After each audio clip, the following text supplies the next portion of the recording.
So the second of our semi-finals, Mantilla against Kafjelnikov.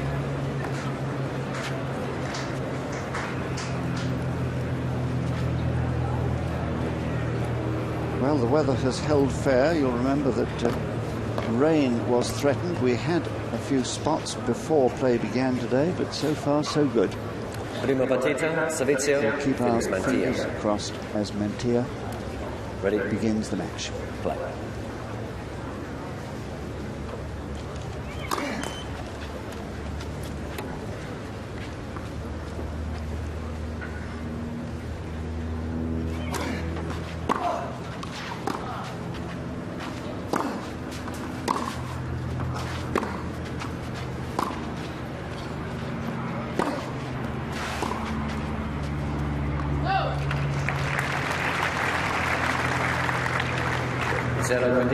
Love 15.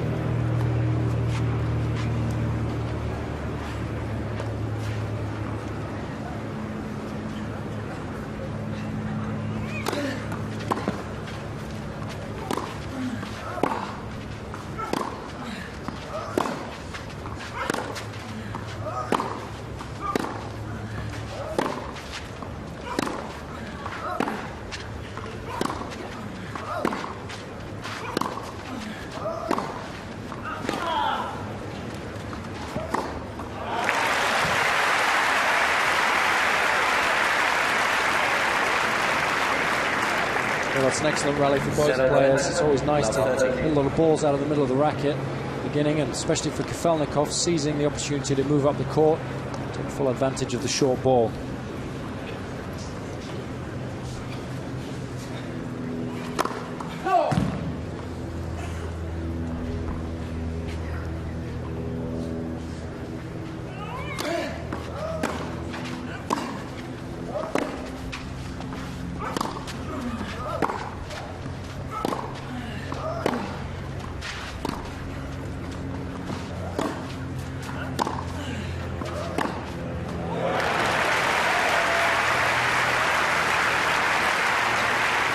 Well, this is really vintage Kafjelnikov.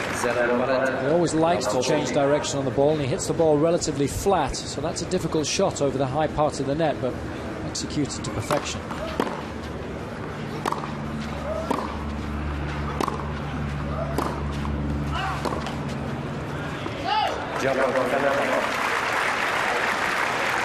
So the first blow struck by the Russian, getting his early break that all players pray for. And of course, Mantilla decided he was going to serve. He wonder now whether that was a good idea.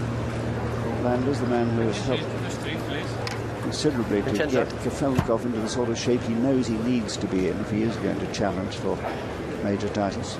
And it's interesting, he says he feels he's still only 50% back to where he was when he was the very best player in the world, so there's still a lot of hard work to be done for Kafjelnikov, but he's already reaping the rewards. And I think he's going to have to return serve well, as he did in that opening game, because he has been a little bit suspect throughout the week when serving from matches. He has got a little bit nervous, so interesting to see how that develops today.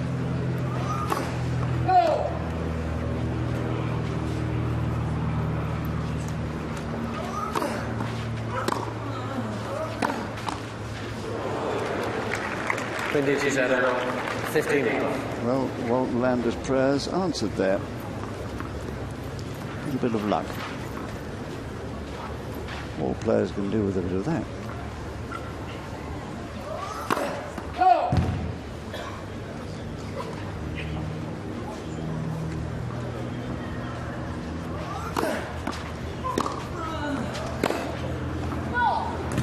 Quindi 15 all. 7 years now since he won his first Grand Slam title in Paris. And he might have stick in that final. And then 3 years later he added a second in Australia over Enquist.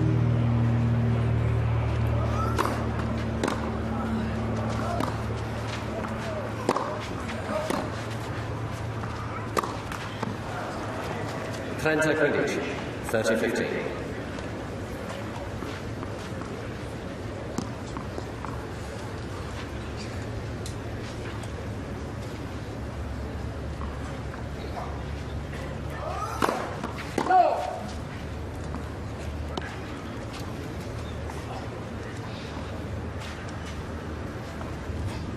you're looking at Kafjelnikov coming forward, but it was Mantilla who stopped play and asked for a confirmation of the call. It was long.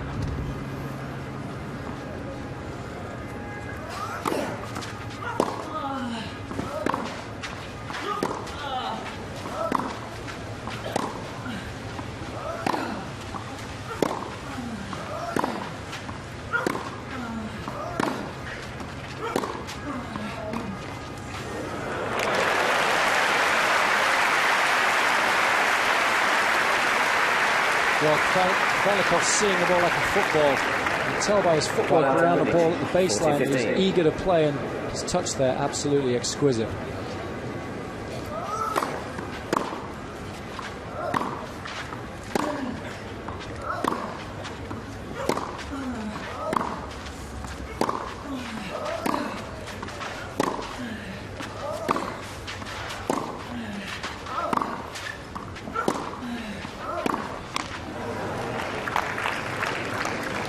Well, for Trento, 40-30. No Russian has been in the semi-final here since Andrei Chesnikov in 1990. He went on to the final that year, lost to Muster.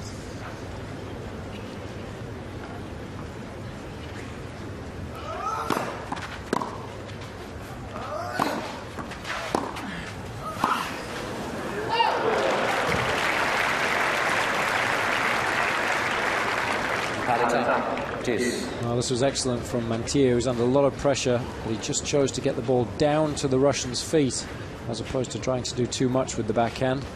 Excellent tactic.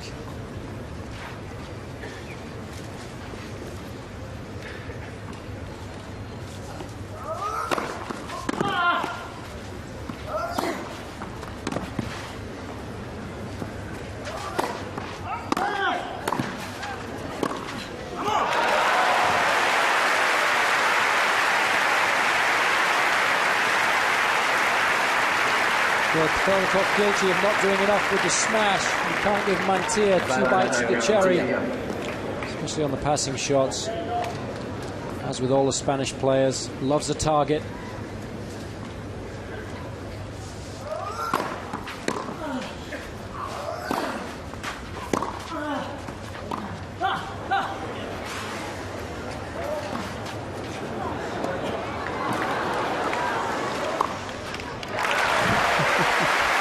Invented a new shot.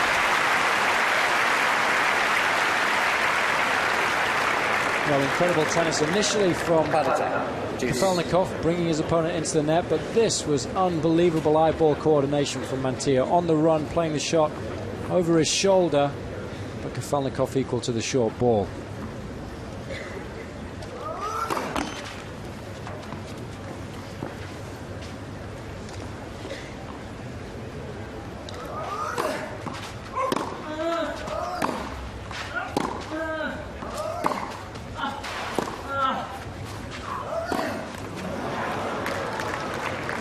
Fantastic Mantilla.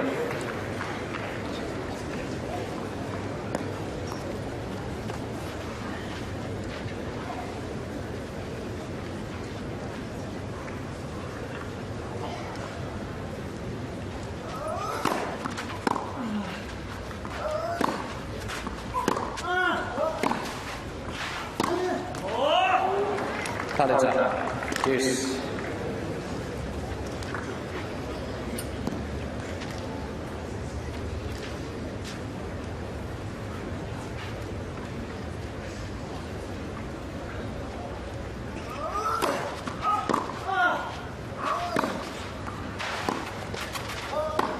Yes, nice work.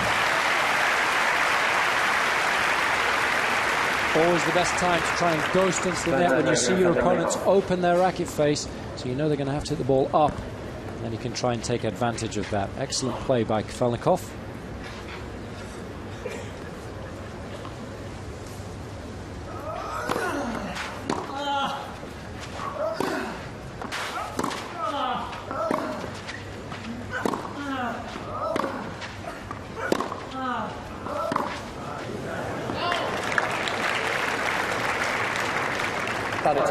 Juice.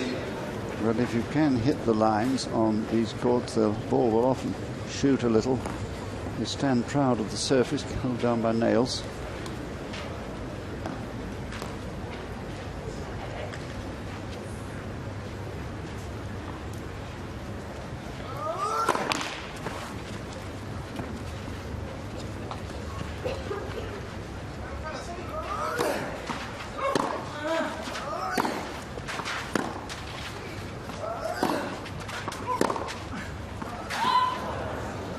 Kafjelnikov.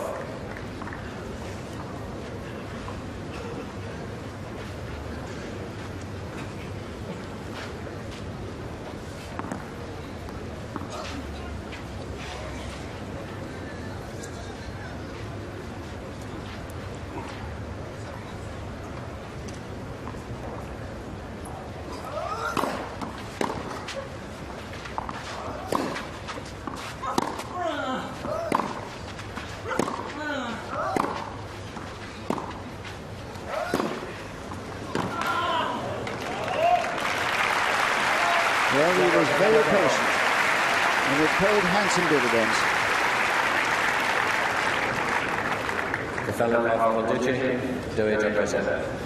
So just underlining the break in the opening game with that long service game, and reminding Mantilla that he's quite happy to conduct long rallies.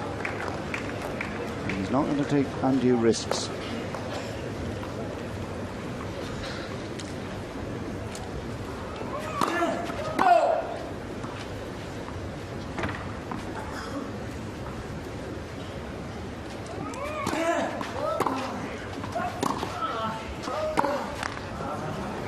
Quindi ci sono 15 love.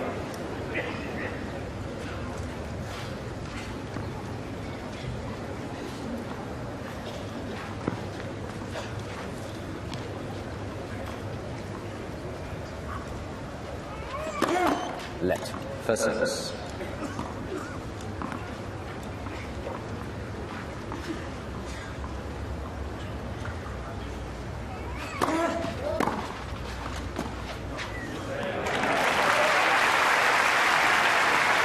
Anything you can do.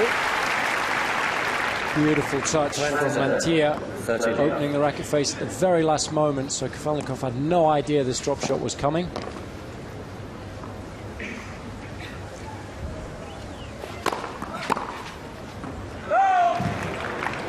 Quad out to 40.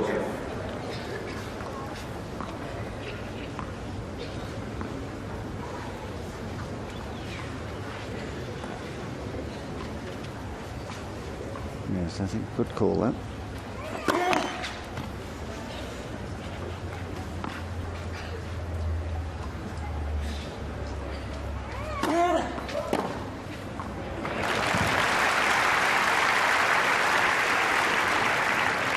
Quad out to 40-15.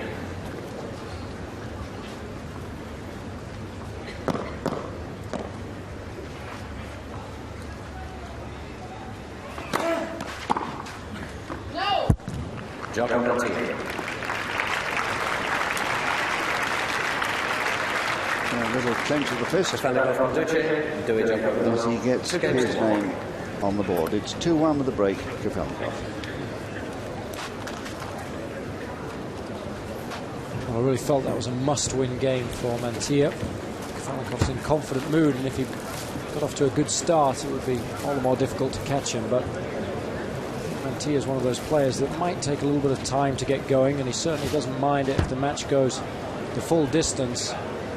So this first set, even if it goes against the Spaniard, the match will be by no means over. And I think Kafjelnikov must be feeling the strain in terms of physically. He's not in the same shape he was a few years ago. And I think we've got a lot of tennis to watch in this match this afternoon.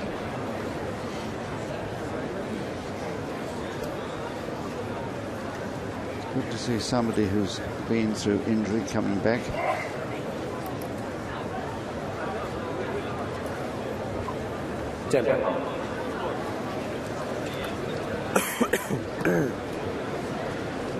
Well, a good crowd here today for this semi-final. And they've been promoting the tournament hard. They're up about 5,000 on last year's numbers, which were up again on the year before, which hit an all-time low. It had sunk 2 years ago in terms of attendance figures, so they're doing a good job to rebuild it.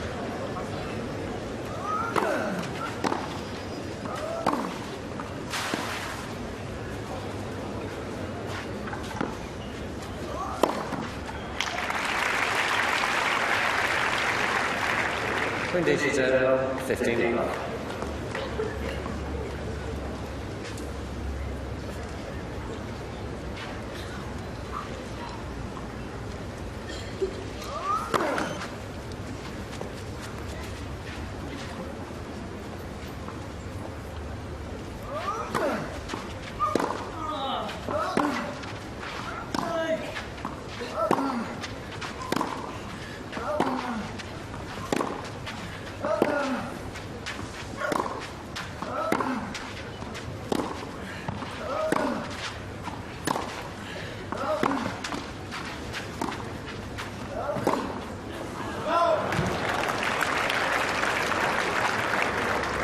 Quindici 15.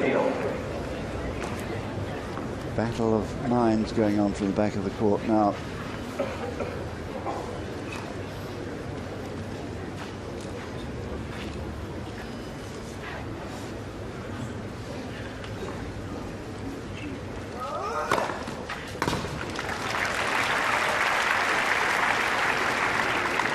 Trent Quindici 30-15.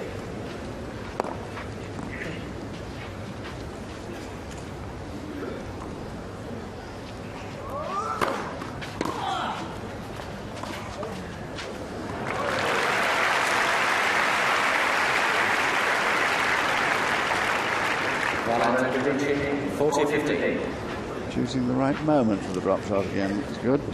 Well inside the baseline.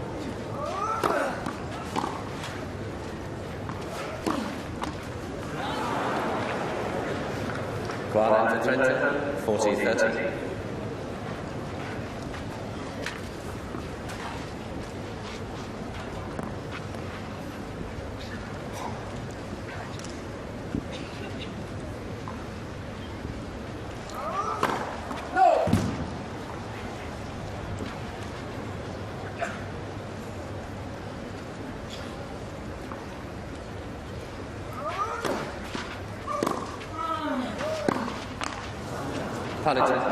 Deuce.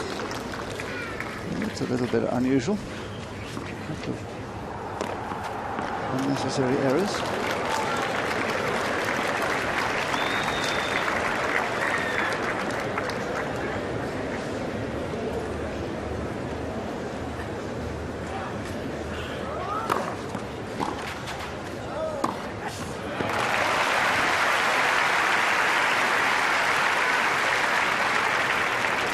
Nice change up here for the Russian, electing to serve and volley, and then volley smartly put back behind his opponent, who was scurrying across to try and defend the open court.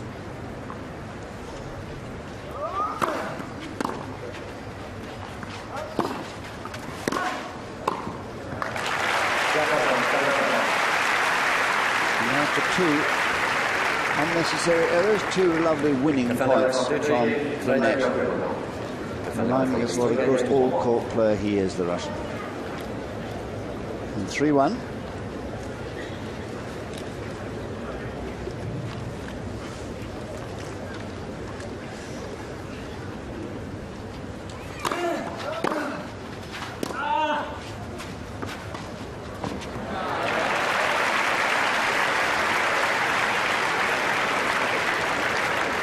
Kafjelnikov's obviously got a very good idea of what he needs to do tactically to hurt Mantilla.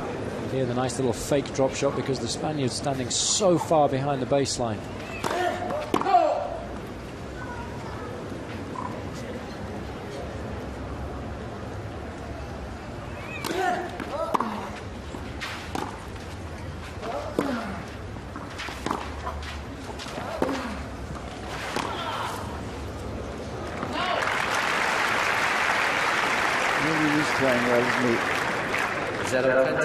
Love 30.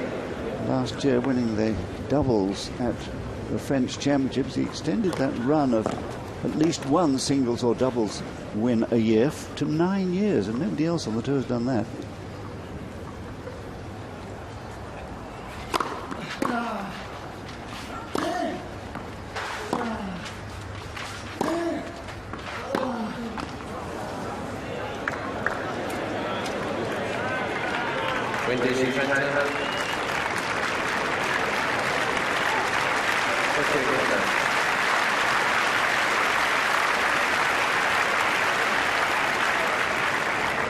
Wagging his finger at a mobile phone that went off.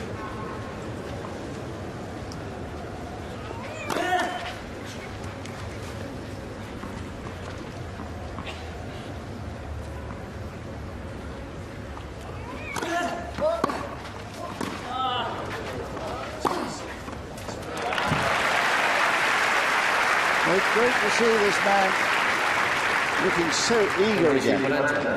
An excellent return of serve, taking the ball so early, way inside the baseline. That just gives the server no time to recover. Excellent tactics. Well, he hasn't failed yet, but he's only had one.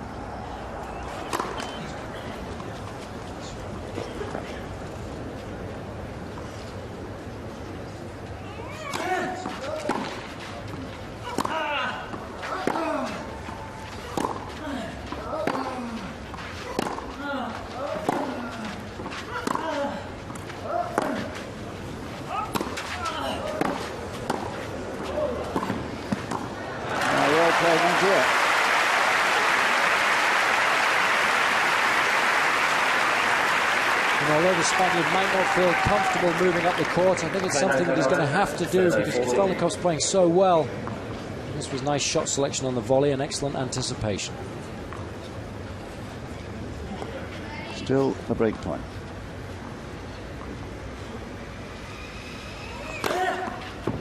Well, you don't think of Mantilla when you talk about people serving aces, but he managed a few yesterday against Ljubicic.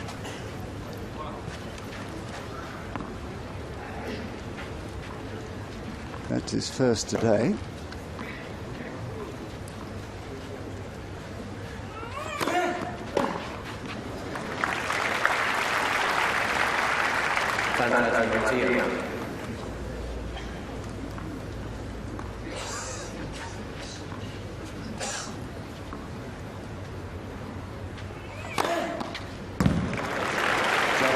Well, this is marvellous. Mantilla showing us how to serve. A second ace brings him a second game, but it's 3-2 to Kafjelnikov. 3 games to 2.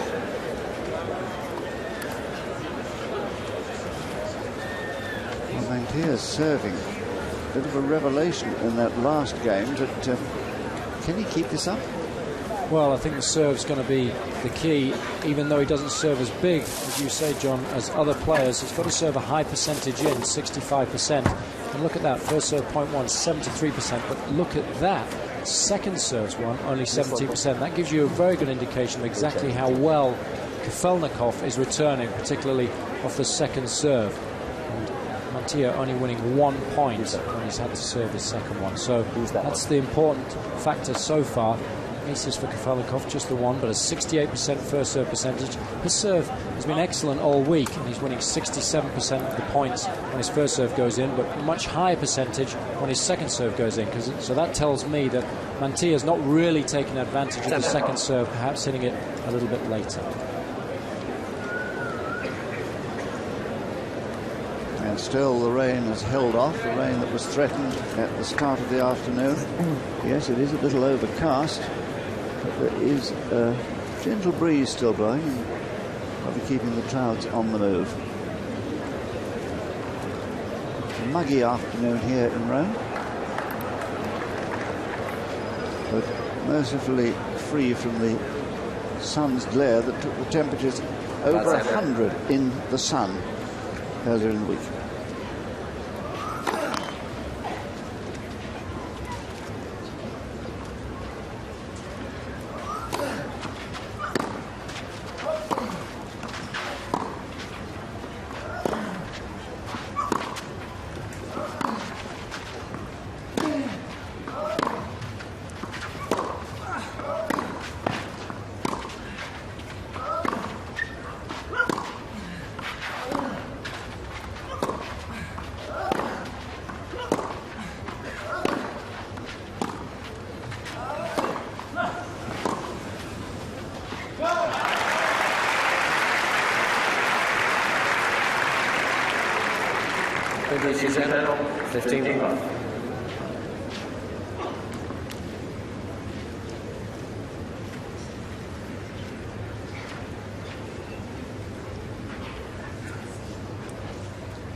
15.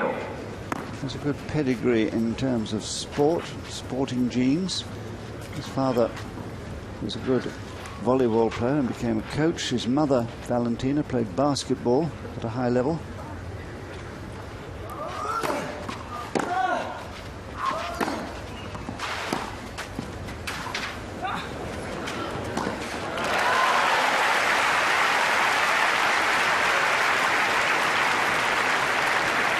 Well, this is very intelligent from Mantilla, just dropping that ball down to the feet of the incoming Kafjelnikov, who wasn't able to control it as he would have liked, and Mantilla taking full advantage.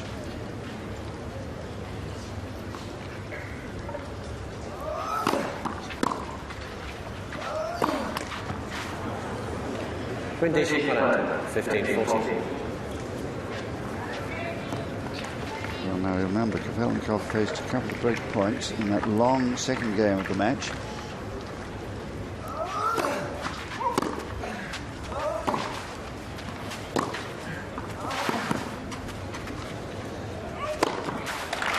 And he's got it this time.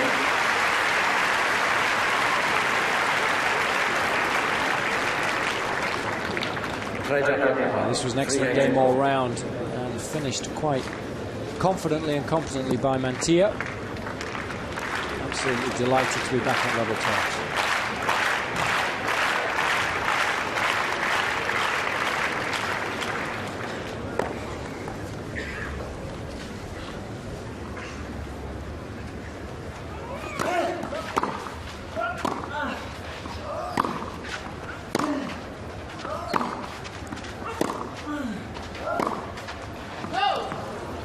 Quindici 15.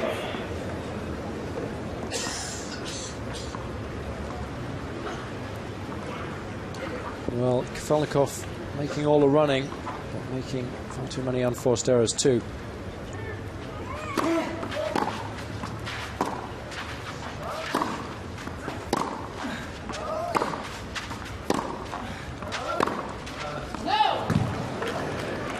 Trent 13.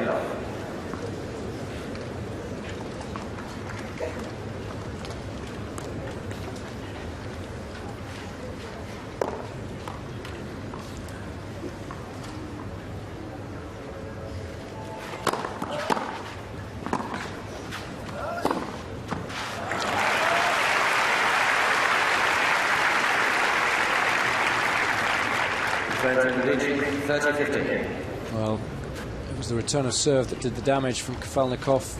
Short ball was a result of that. He's been returning serve exceptionally well, particularly the second serve.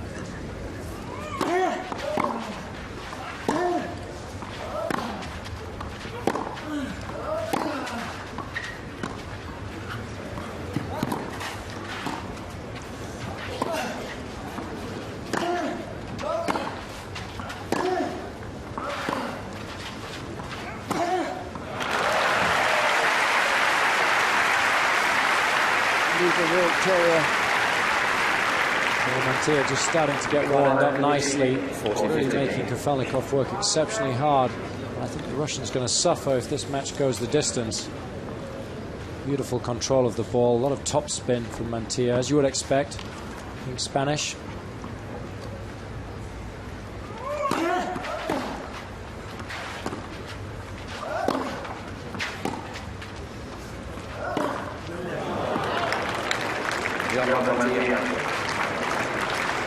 So for the first time, Mantilla moves into the lead.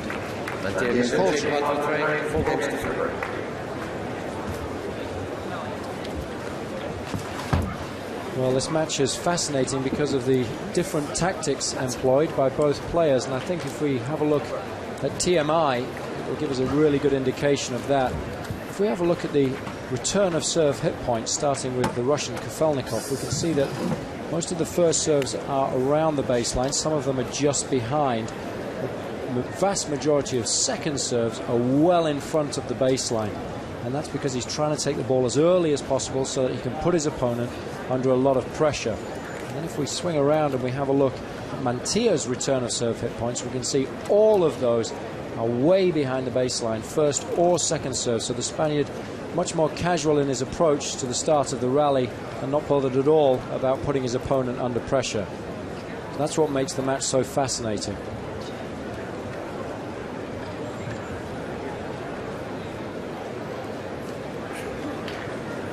Three games in a row from 1-3 down has put him ahead for the first time. And he's really got his teeth into it now.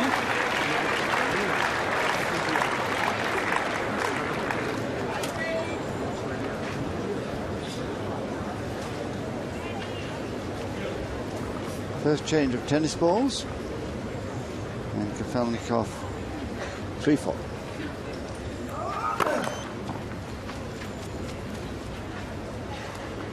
Trying to make it 4-all.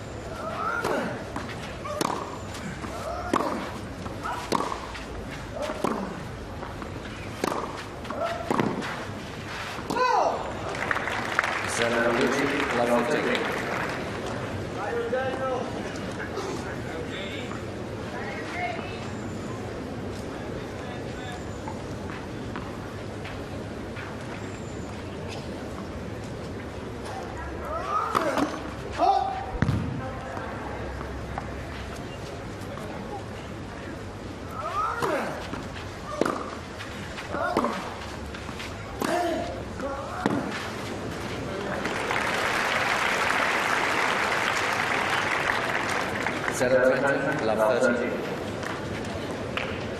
doing some damage with that angled forehand. He did yesterday. His coach will be very happy with the way things are going. Joaquin Munoz.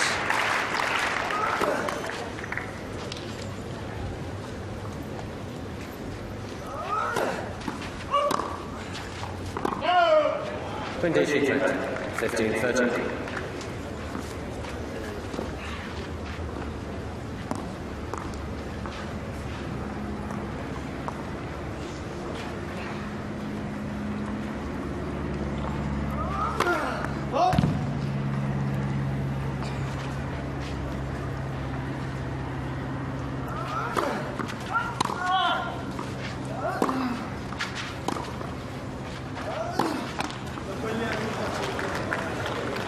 Quinty 15-14. Not looking as happy at the moment, Walt. The smile has been wiped off his face by Mantilla's play here. Led first service.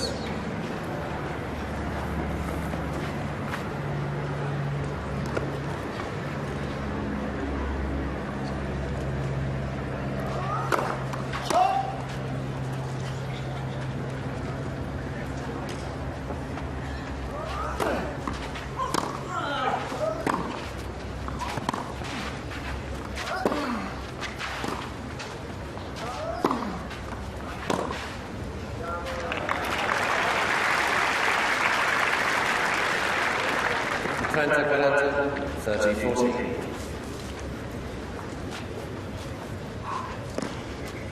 Very important points these are for Kafjelnikov, really.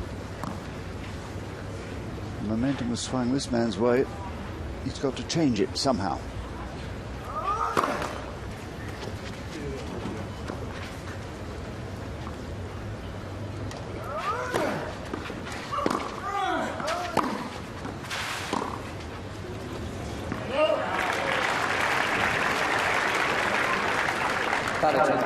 Well, he didn't make Kafjelnikov earn it.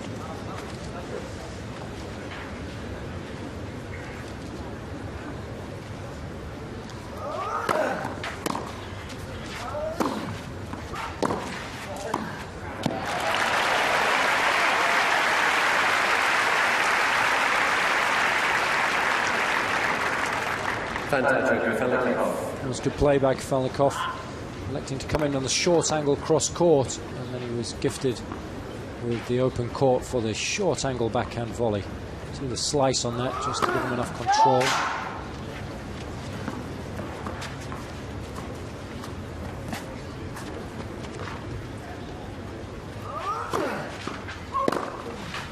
No! Kafjelnikov.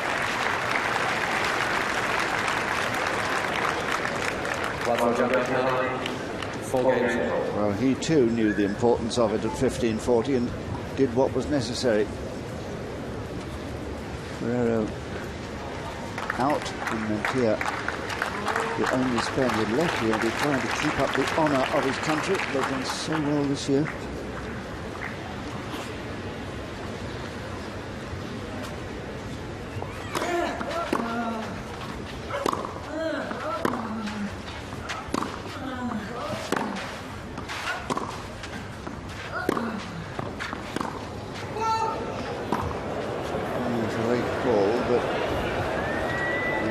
Stopped.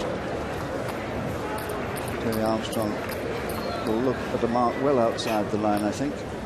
Yes, just indicating with his finger to Kafjelnikov that it was indeed long.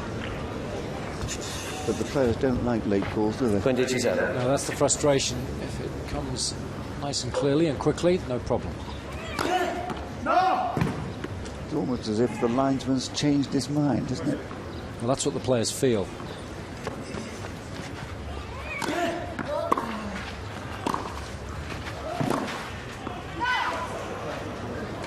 I think on clay the calls come a little bit late because sometimes the lines person's just having a look at the mark and then they do see that there's a clear space between the ball and the line and then they make the call.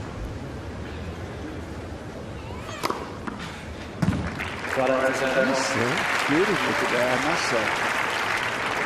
No worries. It's at 3 now.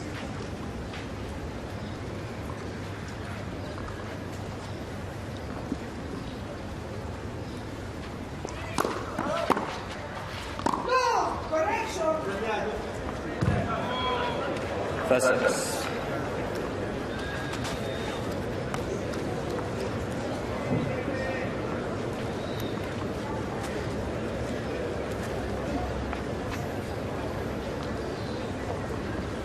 40 love.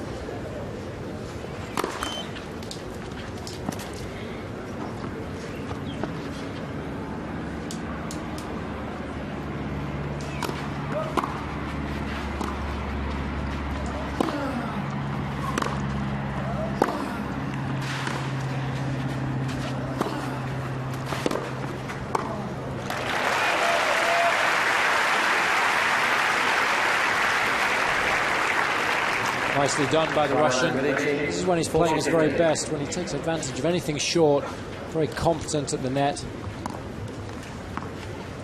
Can't afford to get stuck in baseline rallies with the Spaniard.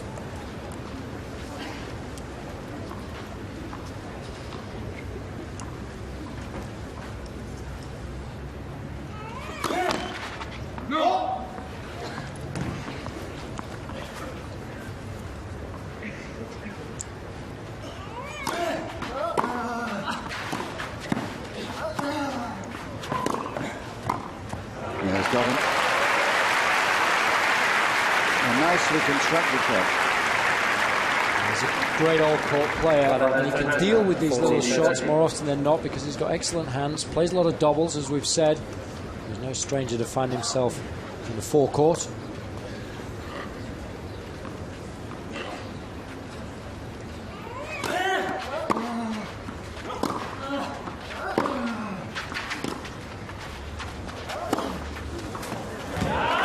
Perfect length.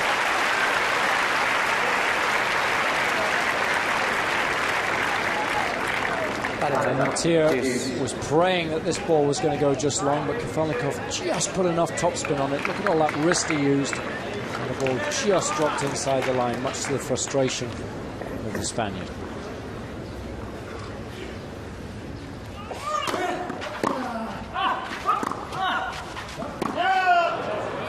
Oh, and he he's hit that one long. Advantage over Kafjelnikov.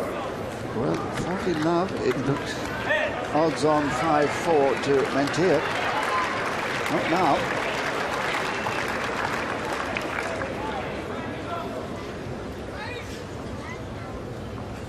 One of three. Yes, good save.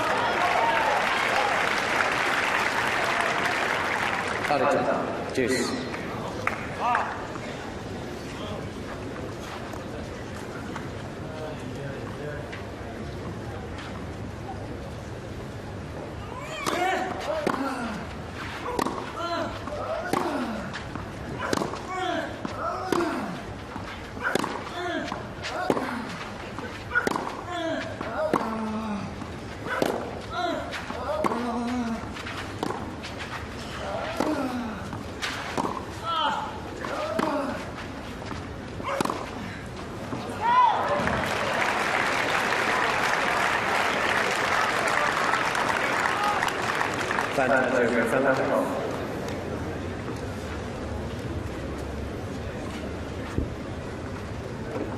Absolutely key moment in this match. Remember, he'd recovered a 1-3 deficit in this set,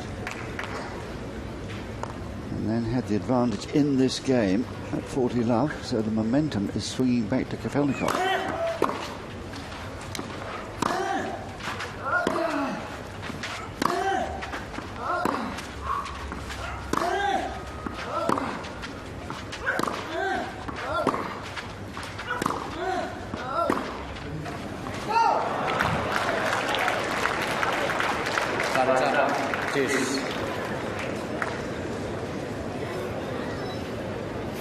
Say your prayers, Walt.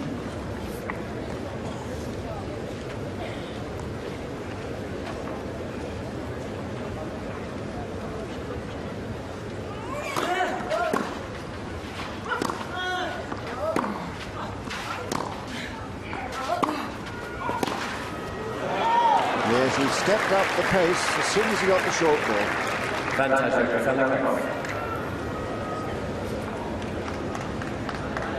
Great play from the Russian. Into a third point in a row. Chance to break.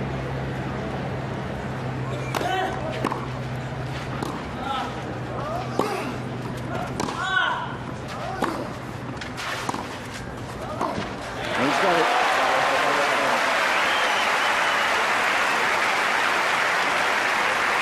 Well, beautifully played. Kafjelnikov back in control. He swung the momentum his way. He'll be serving for the first set. 5-4. Rain forecast today. Well, the key really for Kafjelnikov is the fact that he stayed aggressive, always looking to get up the court as much as possible, and I really think that's what he's got to do for the remainder of the match. When he plays his best tennis. Mantilla doesn't really have that option. Kafjelnikov looking for anything short. Look at the amount of spin both players put on the ball, the way the wrist moves up underneath the ball and then finishes very low towards the side of each player. Mantilla here realizing that he's dead and buried as Kafjelnikov deals with the volley so perfectly well. Total frustration.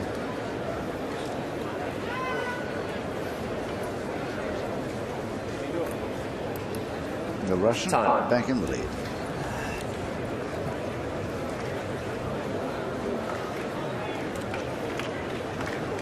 Well, maybe a few spots of rain have started to fall. One or two people in the crowd beginning to move. This is what was threatened, I'm afraid. It would be a pity if this were to interrupt the match. Not enough yet to call a halt to play. And on clay, there's no worry about the court slippery.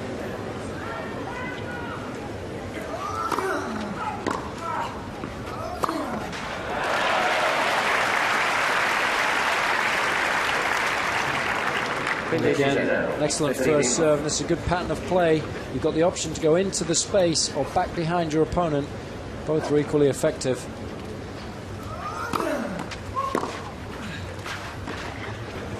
Yes, far too far back Mantilla.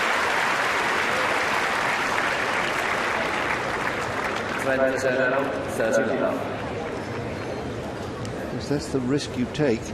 Gustavo Kirten is also short of staying a long way back and caught.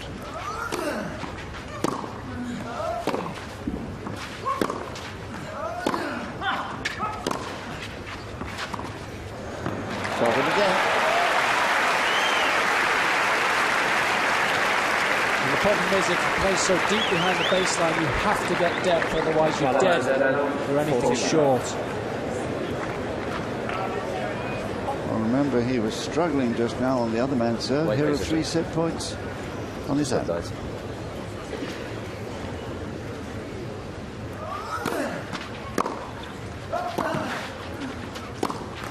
And one's enough. So finding exactly the right patterns of play at the right time, Kafjelnikov turns matters his way. He's taken the first set 6-4 after 46 minutes.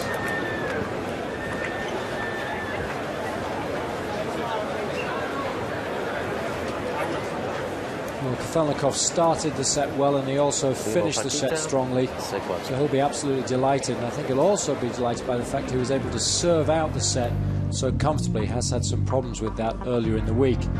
As you can see, Mantilla serving exceptionally well, 74% first serves, and he has had 3 aces as well.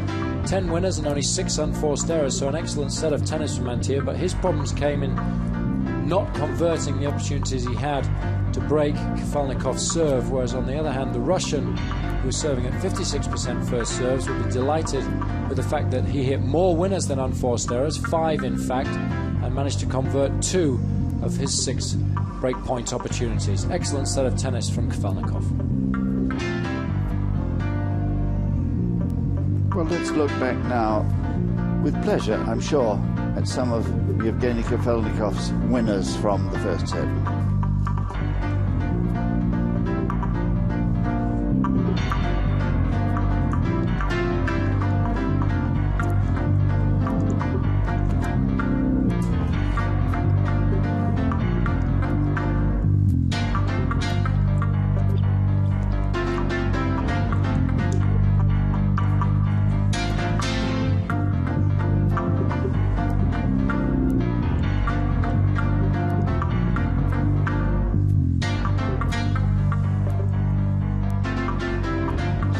Point for Kafjelnikov here, very much on his toes, and the clenched fist telling you what he thought about it.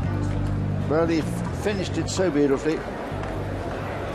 The key moment came when, in the 9th game, Mantilla was at 40 love with the 3rd ace. He just served, but was broken from that point, and the momentum had swung back to the Russian. Second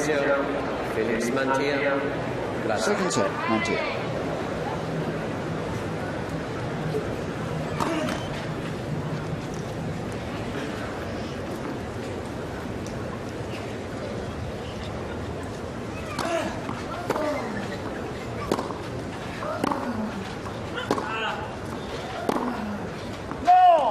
Quindici 15.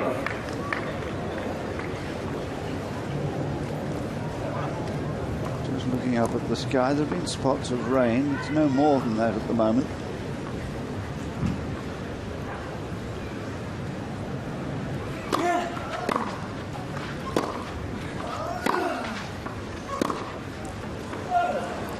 Quindici 15 all.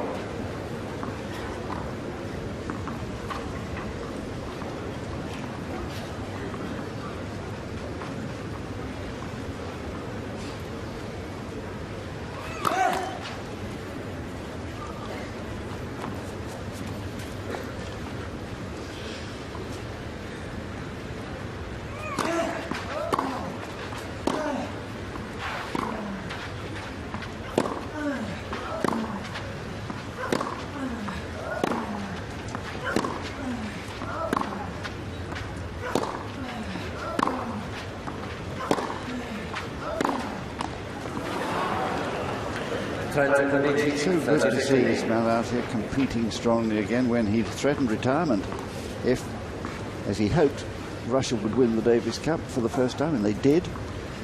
And of course, he was also having varicose vein problems, and he had an operation in December to have them removed. And I think that was another thought at the back of his mind, encouraging retirement.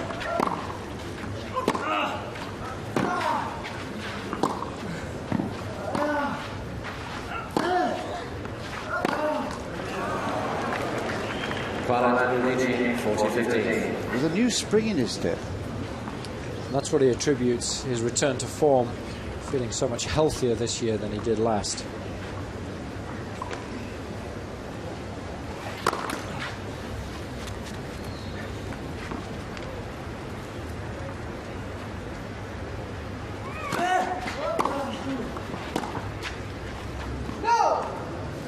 Quite out to Trenta, 40-30.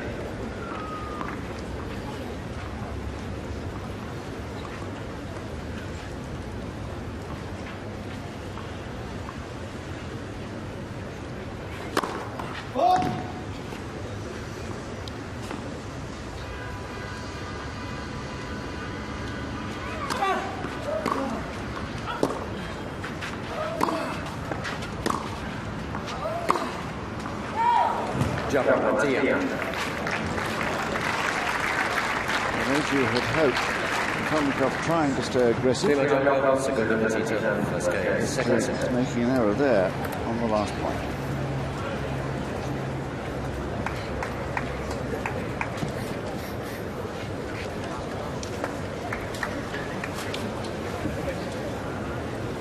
Well, they're not supposed to stop at the change of ends, but they all managed to sneak a drink. When it was as hot as it has been the early part of the week, I certainly didn't begrudge them that drink. No, it's interesting. I always think that they should be made, if that indeed is going to be the rule, to walk around the net the opposite side to the umpire. And they can't have a drink or a towel down, but... Quindi ci saranno 15.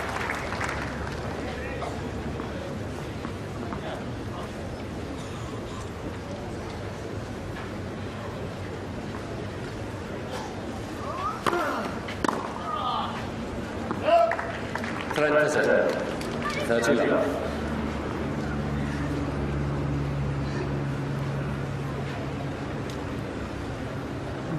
Joaquin Munoz.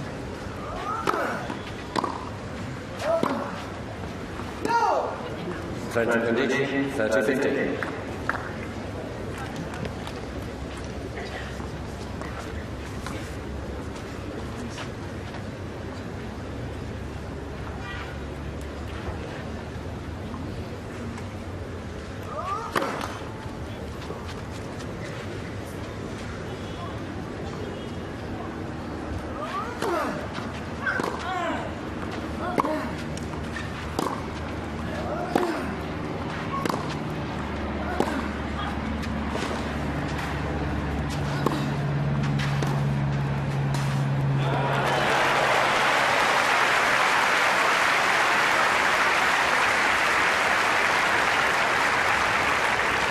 In total control of this point. Excellent pinpoint accuracy on the ground strokes, and then exquisite feel with the slice drop volley. Really opening the racket face and controlling the ball quite superbly. Let's first service.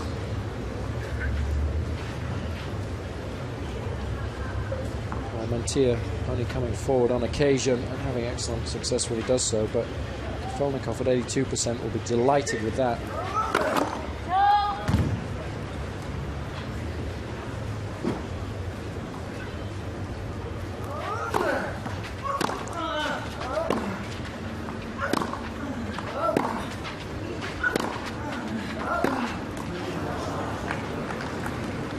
Quite out to 40-30. He was looking down at where the ball would bounce, but it was well in. And being as deep as it was, rushed him into error.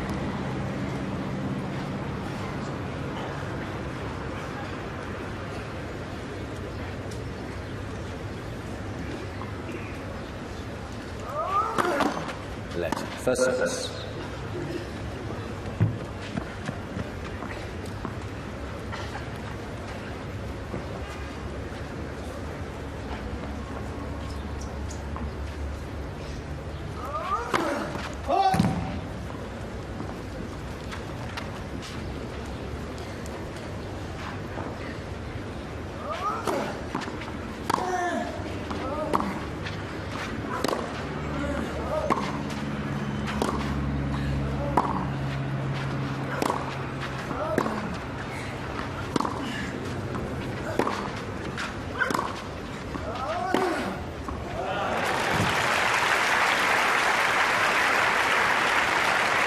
don't think there'll be any change of mind by the umpire. No. Mantilla, the first to admit that it was a good shot. Yes, Kafjelnikov again taking advantage of a short ball, the Spaniard, and the spin just bringing the ball down in court in time to clip the edge of the line. One apiece, second set.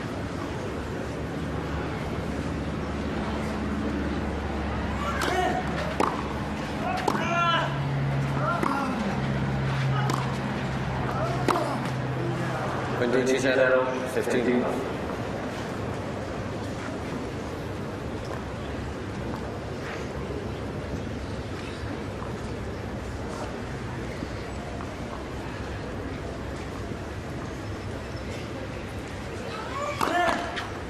Left first service.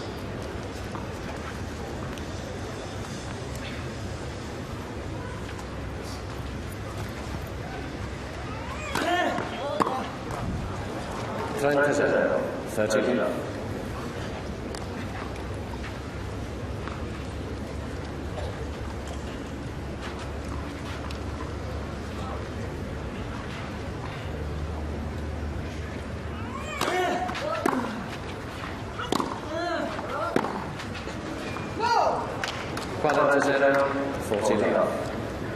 He's just testing the tension in the racket there. Well, a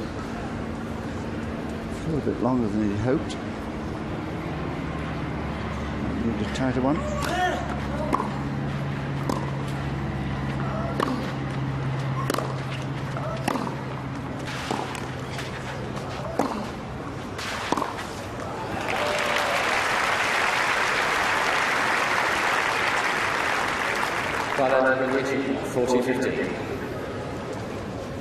Mantilla should be mindful of that game in the first set when he was 4-love up and lost it. He mustn't do that again.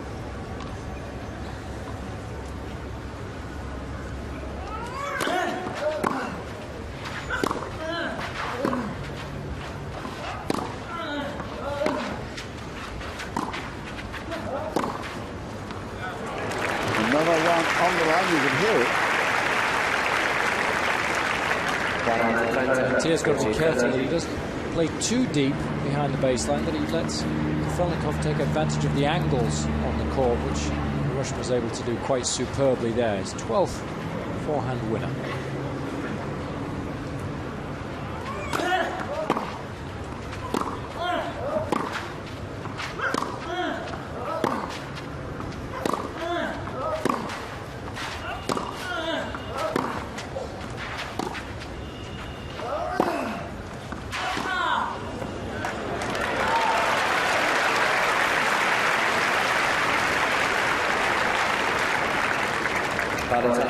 Cheers. Bit of deja vu here.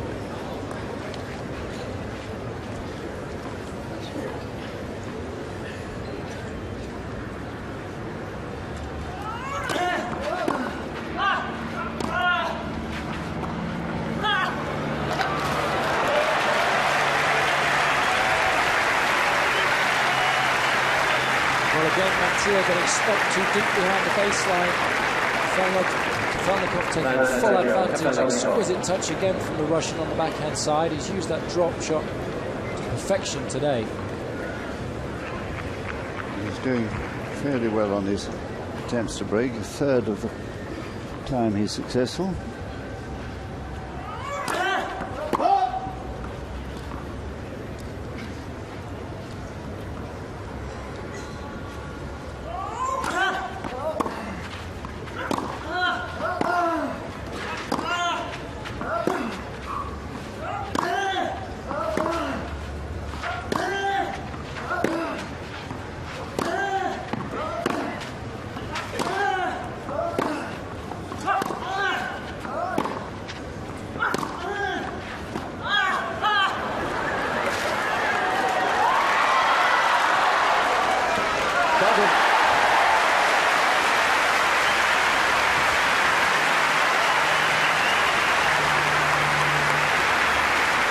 Well, that's an excellent play for both players, especially considering the importance of the point.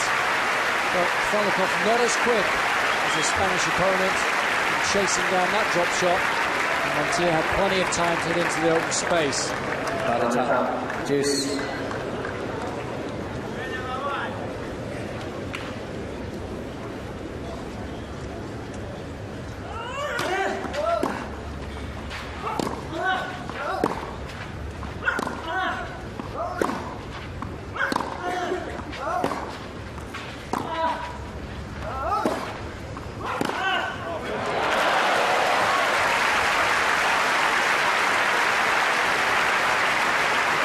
Kafjelnikov doing the right thing, trying to come into the net, but approaching cross-court, which always gives the opponent the angle back across court, which is high percentage.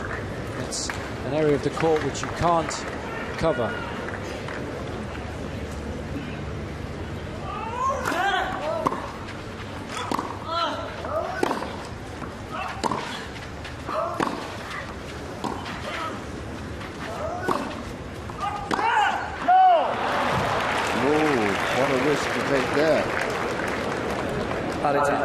Juice.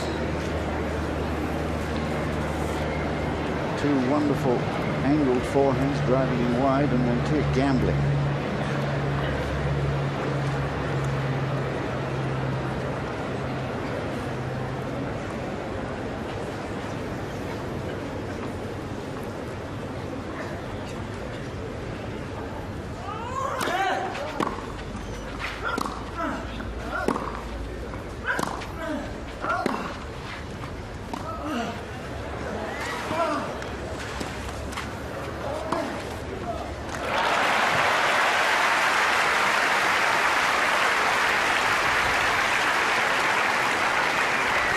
Very intelligent tennis here. Kafjelnikov making ground. Mantilla not doing enough with that forehand cross court, giving Kafjelnikov plenty of time to back off from the net and put the ball away. Break point again.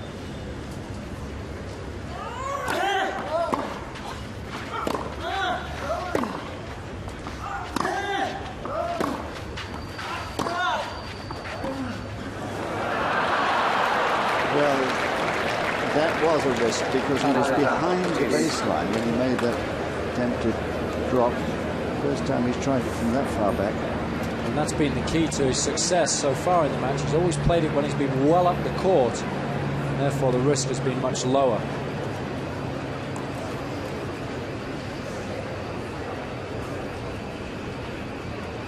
Sometimes you get sort of mesmerized, keep playing the same shot.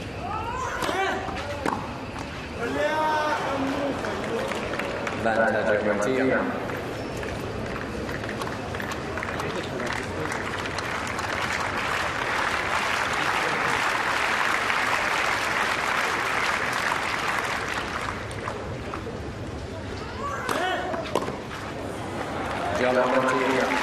Well done, Mantilla. Holding on gamely, saving a couple of break points, and not falling into the same trap as before. He's too late. 2 games to 1.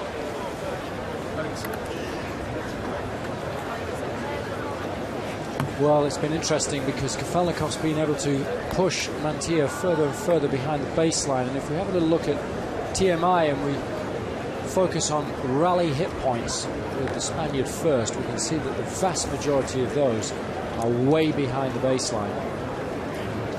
Really playing very defensively, and Kafjelnikov peppering the Spaniard's backhand, so the vast majority of balls are over to the left-hand side of your screen.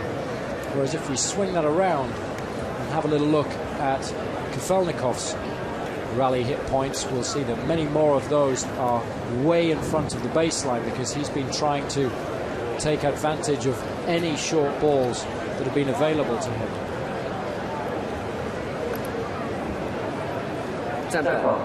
Again, the Spaniard trying to pepper the Russian's backhand, but not having a great deal of success. We'll finish shorter than 85 seconds. Not much. Huh? No, about right. Just checking with umpire Jerry Armstrong Kafjelnikov about the time. Change the length, how long they're being called.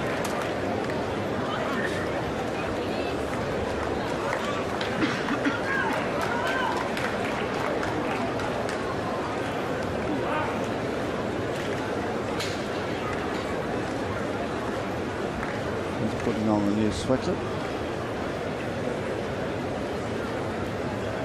Well, you'll get a time warning in a minute.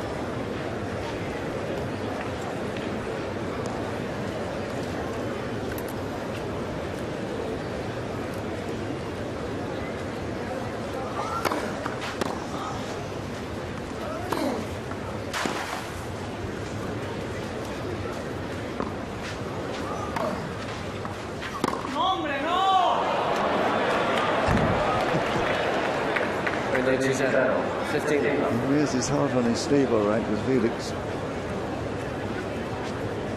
Well, nail-biting moments for the coaches. It's certainly a difficult role to play.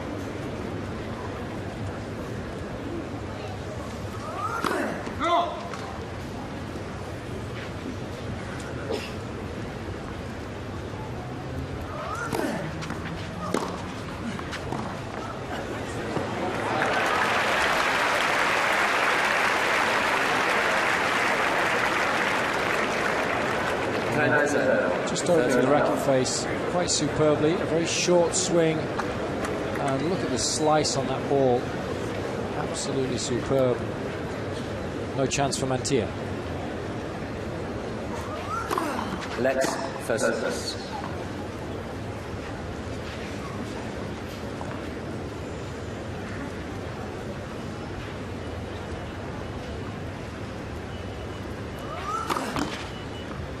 First service.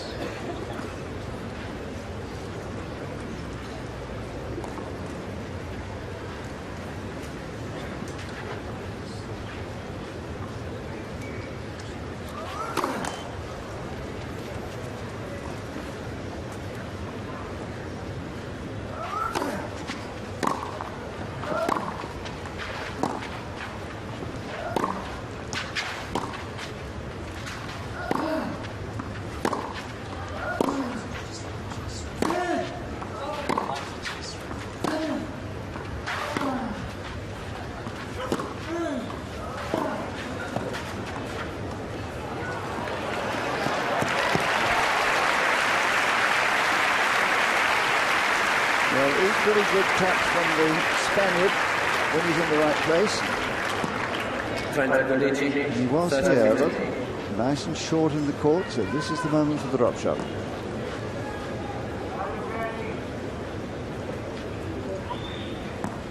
Whoops, that could have been a nasty accident.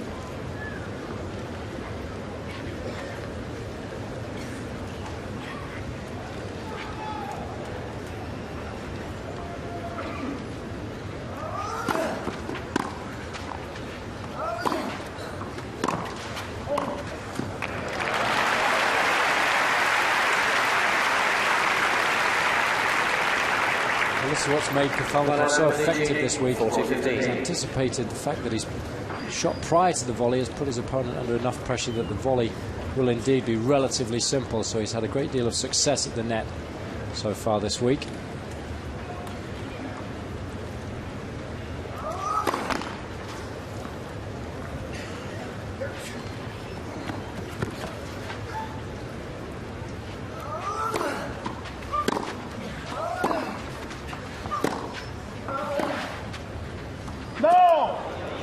Got out to Trent, 40-30.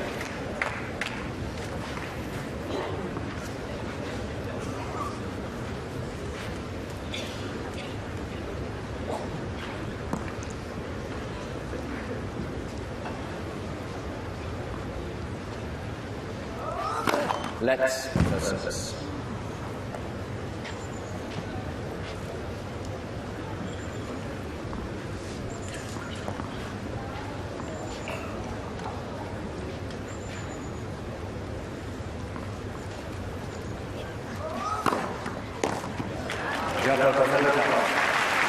Well, he needed a good serve. It was getting close, that game.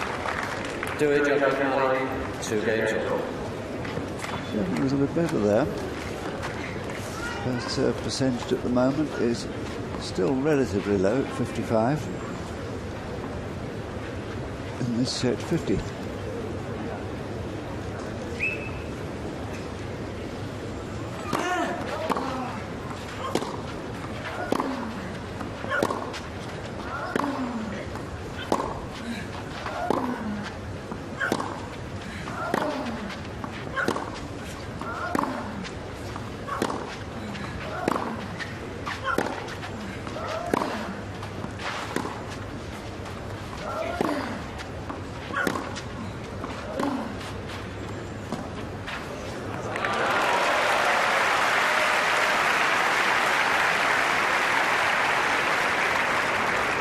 been an excellent example of how to use the drop shot on the clay this match from both players. Kafjelnikov not even bothering to try and chase this one down. Excellent disguise from Mantilla.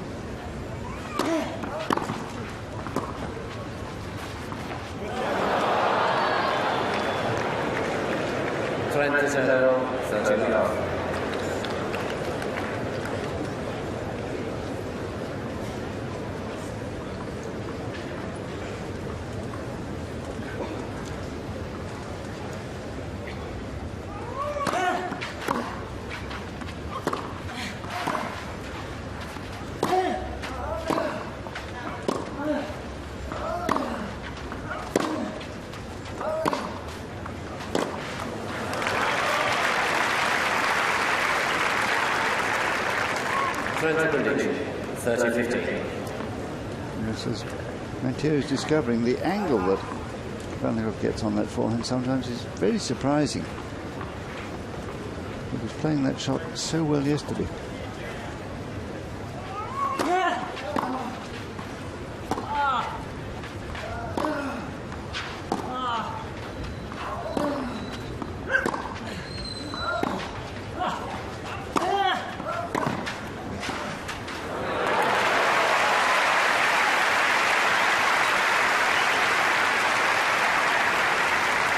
Excellent tennis from both players. Mantilla was on this occasion decided to come into the net, got caught a little bit with a low volley. Excellent shot from Kafjelnikov to get that ball down lower than the height of the net, but Mantilla was equal to it, opening the angle of the racket face and creating an excellent slice drop volley.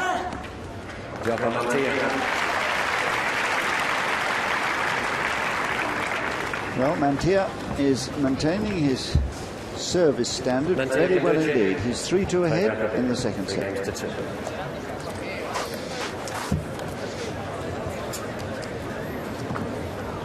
Up 30 again in that game is Mantilla, so he's done well. And you don't think of him as a good server, but he served well today. Well, he's got an excellent high percentage of first serves in. In this set, it's actually 80%, and overall for the match, it's 76. So that's what you've got to do. If you don't have a big first serve, you've got to make sure that you get the vast majority of them in. And then you put pressure on your opponent, because your opponent then has to start taking chances on your first serve, because they're not getting a great look at your second serves, or a great many looks at your second serve. So that's intelligent tennis from Mantilla, and I feel that now he's really got to make a move in this match. He's got to start to put a little bit of pressure on Kafjelnikov's service games if he's going to try and force his way back into this match, and now is exactly the time to start to do that.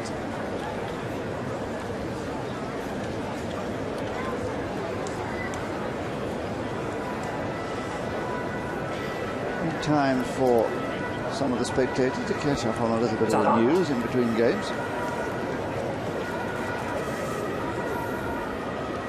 3-2 in this second set. There will be no breaks of serve. 3 breaks in the first set there were.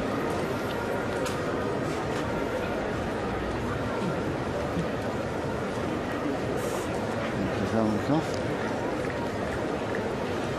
at 2-3.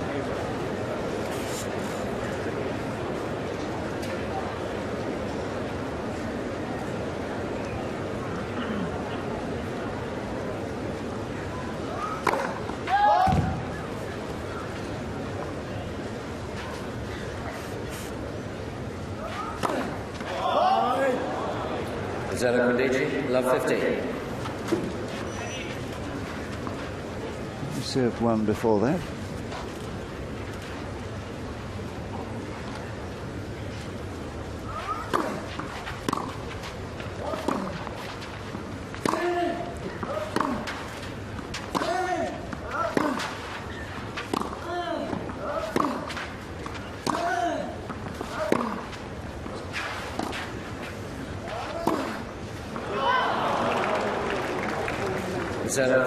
Love 30. Well, the door is opening here for Mantilla. It's a key moment. Rather what he did yesterday to Ljubicic wasn't in the first set much at all.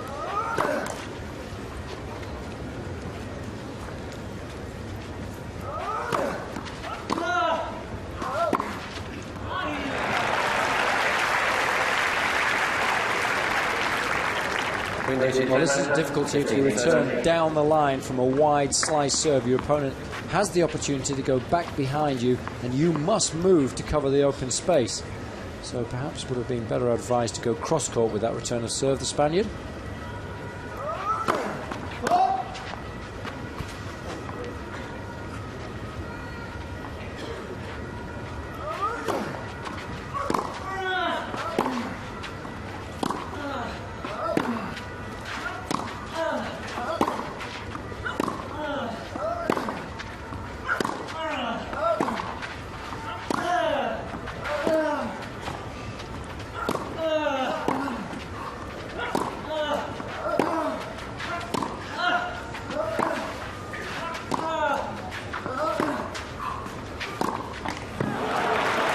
Well, that was a lovely rally, full of probing shots, all each one requiring the right answer, and the right answers were being given.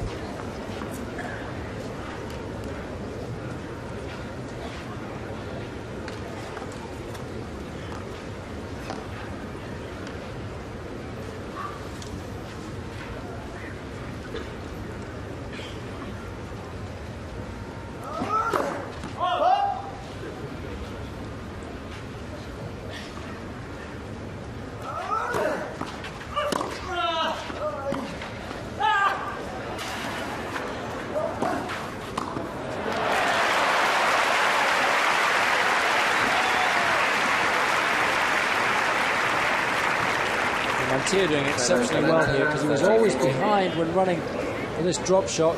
Then he got some excellent length off that shot. Kafjelnikov, because he went down the line, opened up the short angle volley for Mantilla.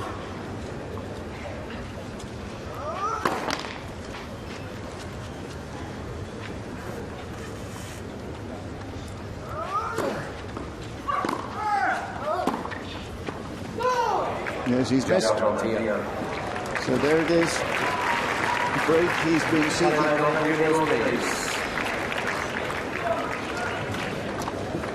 4-2. Yeah.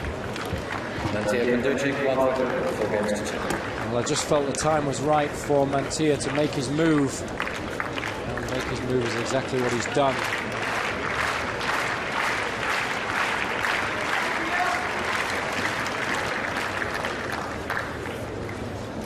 So another change of tennis balls.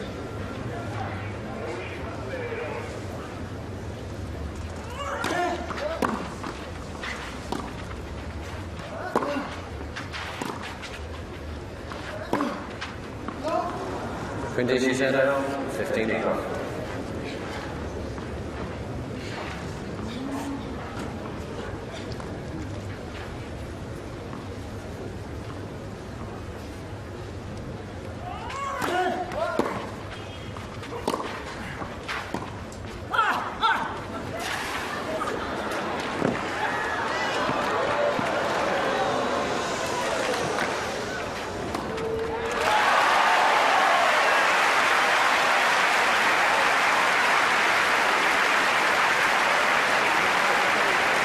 The crowd responding to Mantilla's athleticism on every inch of the court quite superbly. His anticipation was excellent as well, following this ball in quite rightly to the net, ending up with a simple high backhand volley to finish the point. Had he stayed at the baseline, would have been back in a rally.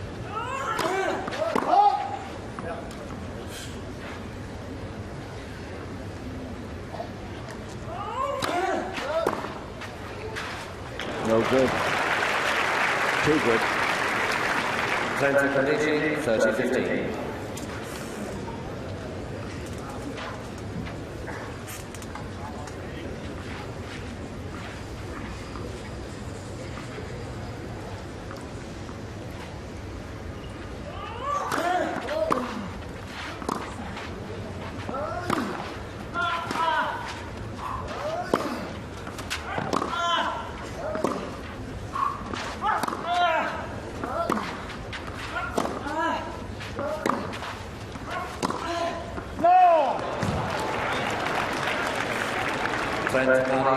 Well, some really grueling rallies developing now. It's going to test the concentration as well as the fitness of both. Excellent accuracy from Kafjelnikov. His ground strokes really pinpoint, making Mantilla move as much as possible around the baseline.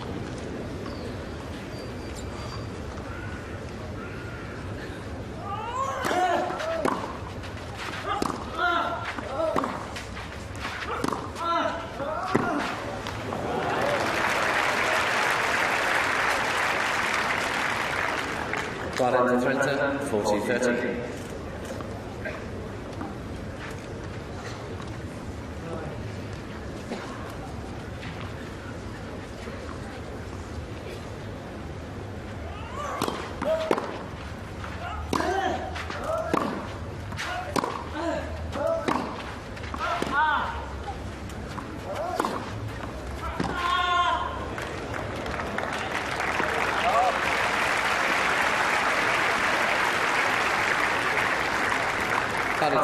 Please.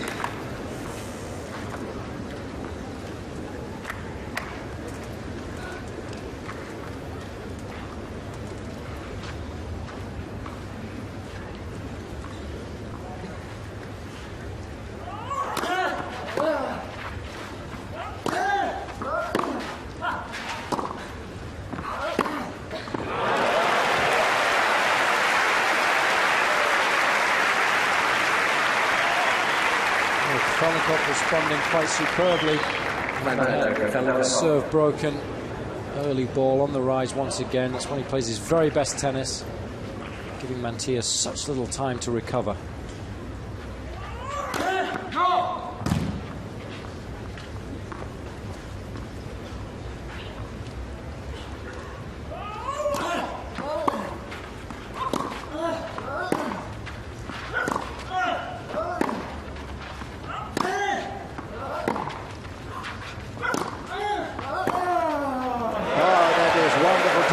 Kafjelnikov, reminding us what a great ground stroke player he used to be and once again is. It's been a marvellous week. 4-3 now. The break is gone. 4 games to 3. Ice. Ice. Ice. Hurry up, ice. Well, Kafjelnikov plays his very best tennis when he's able to dominate the rally. So initially he moves inside the baseline to take the return of serve, and he tries to keep the best length possible so that hopefully his opponent will drop the ball short, as he did there, and then Kafjelnikov will decide whether it's the right time to take the chance and change direction on the ball, as he did in that last shot. And then he's got the best possible opportunity to win the rally. And as he's done so very effectively all week, he's played some of his best tennis when he's been behind, and really responding quite beautifully to having had his serve broken. The key's going to be for me when he gets the opportunity to serve for the match, or when he gets closer to winning the match, whether he can keep his nerve.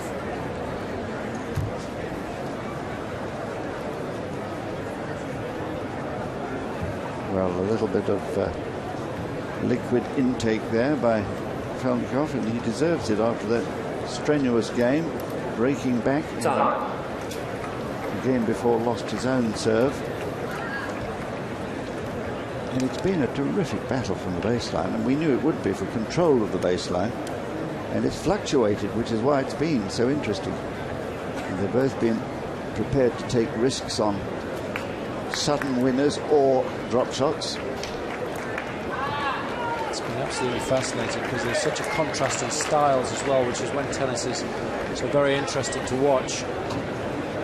That's why, of course, we're all so looking forward to the Ferrero-Federer match, which ended in disappointment. In case you missed it, a retirement by the Spaniard. Federer was ahead in the second set, having won the first.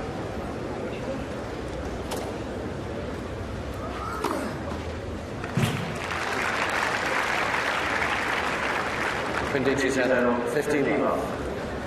Second ace.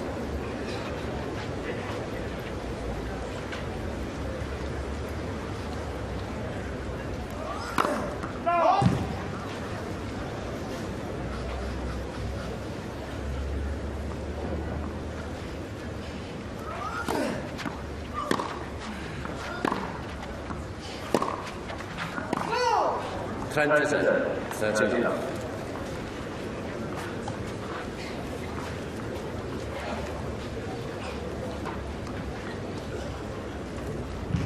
Well, Kafjelnikov has been taking all the risks. Mantilla has been playing percentage tennis.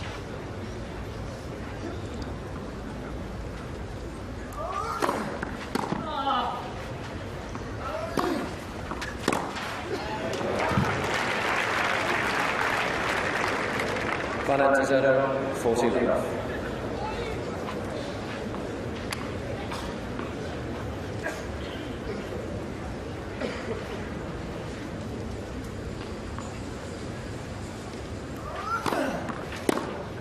Yes, good serving again.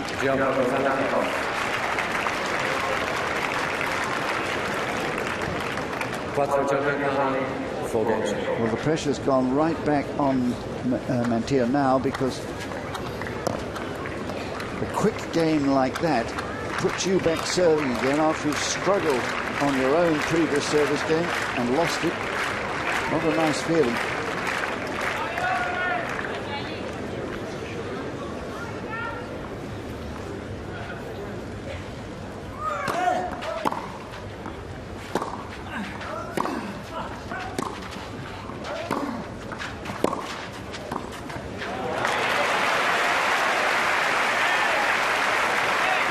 Well, it's such a good indication of just how confident Kafjelnikov is.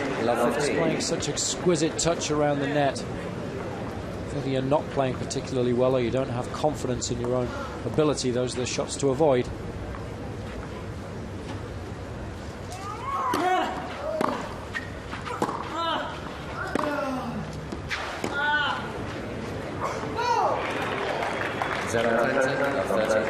He's having to lunge for that low backhand.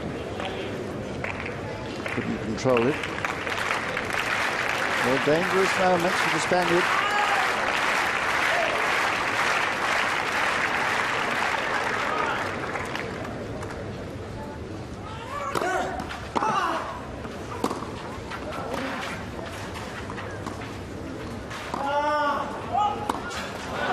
Oh, a good lob from Kafjelnikov there. There was two good shots from the Russian. This first one here that just dipped to the Spaniard's feet. A little bit of indecision there from Mantilla, and then the lob going over the backhand side. So very effective. Mantilla couldn't make the distance and totally frustrated.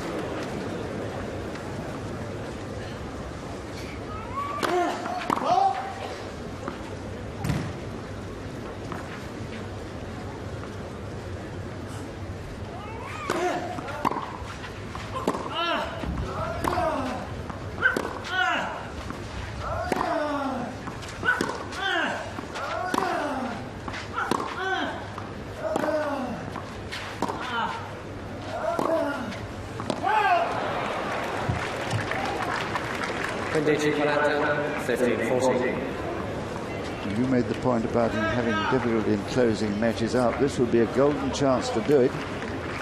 Love 40's become 15-40, still 2 break points.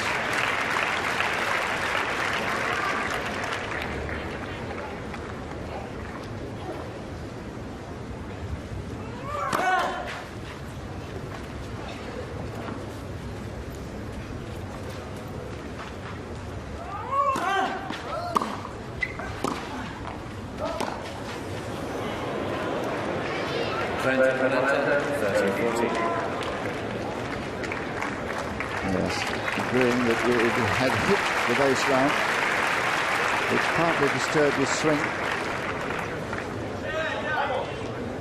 Just clipping the edge of the line.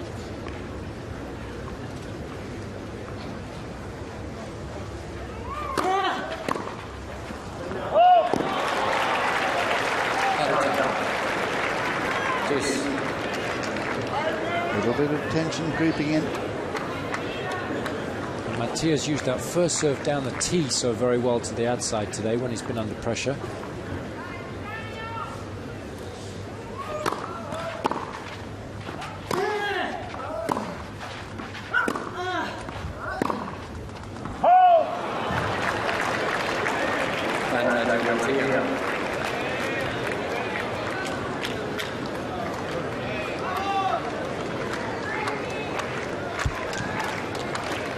Pallet. White, please.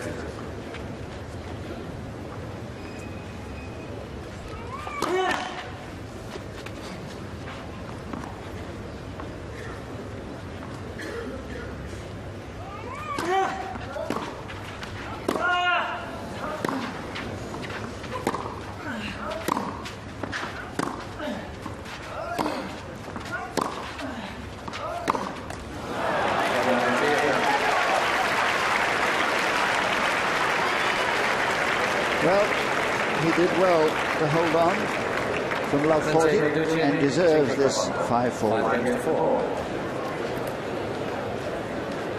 That was a good hold by the Spaniard, but really dreadful game from Kafjelnikov.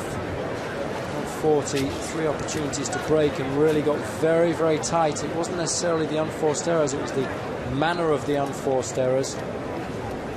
And it's been the case throughout this week. He's really struggled to put the final nail in the coffin of his opponent. Again here, getting very tense. Whereas when he's been behind, he's been so efficient and fluent in his shot making, playing very aggressively under pressure. Mantilla doing everything right from love 40, making a lot of balls and forcing his opponent to win the game. That's exactly what Kafjelnikov was unable to do. Tense concentration from both players.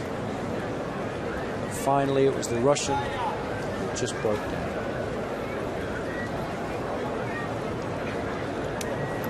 Happily, the rain that spattered on us very briefly towards the start of this match seems to be a thing of the past. No sign of it now. The cloud cover much lighter.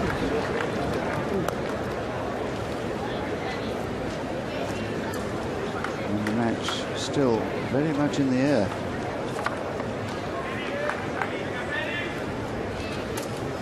Well, having missed a golden chance for a break, love 40, he had Mantilla just now. He's 4-5.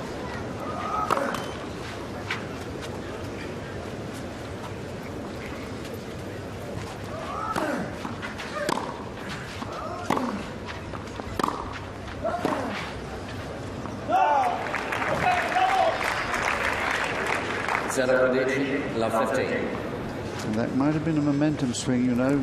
Mantilla saving the day as this fellow got a little bit tight, too tense.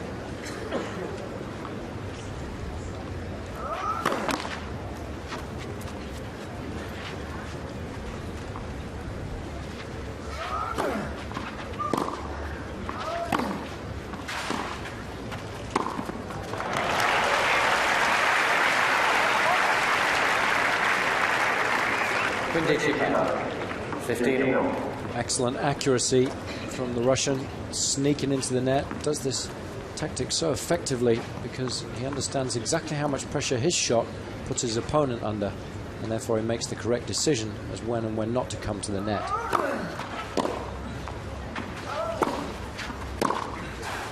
No. 30-15.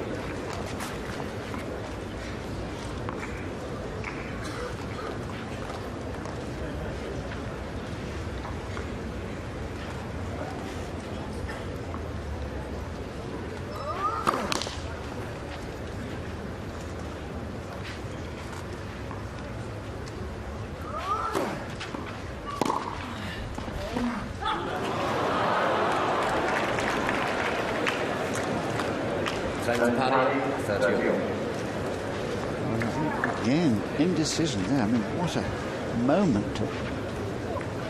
And what a position from which to try a drop shot. Again, behind the baseline.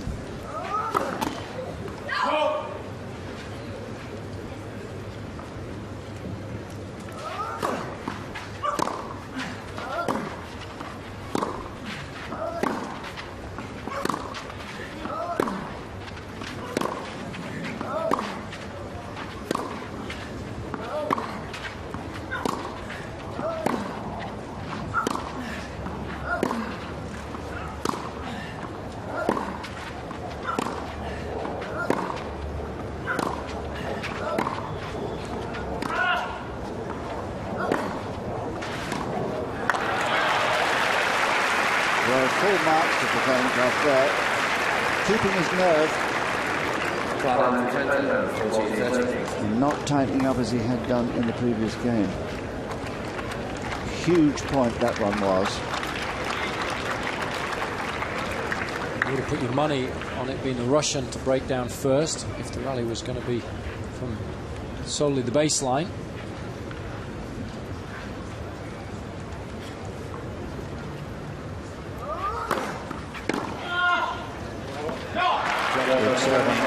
When it most mattered.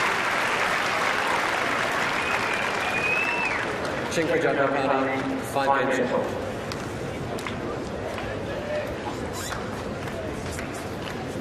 So just in the nick of time, finding a bit of inspiration on serve there to close it out. 5-all.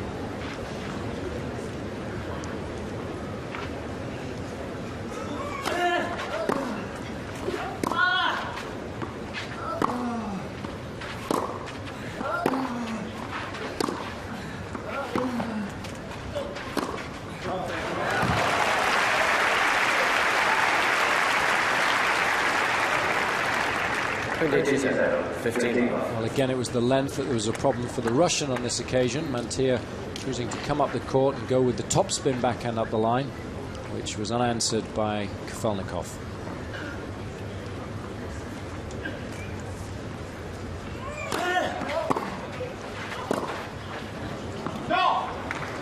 Quindi 15.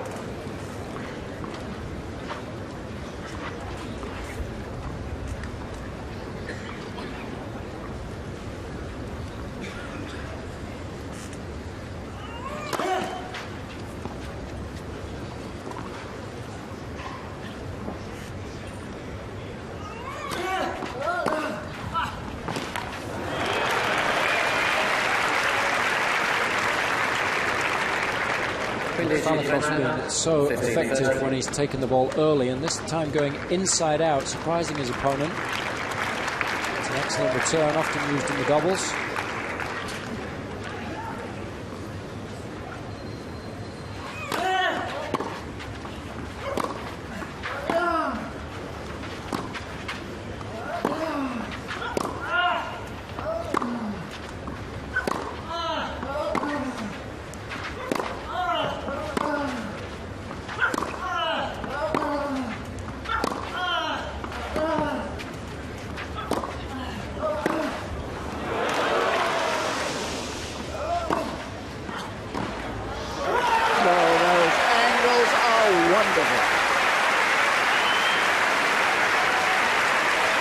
And a leap of joy for the Russian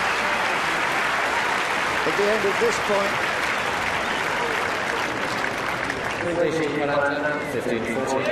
As he plants his foot in the door and puts his shoulder to it for one last shove.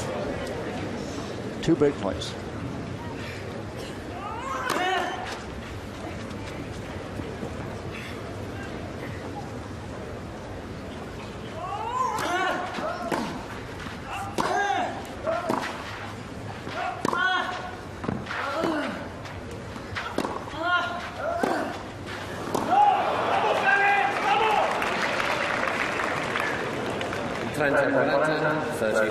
Just a suggestion of playing it carefully again instead of freely. It happens.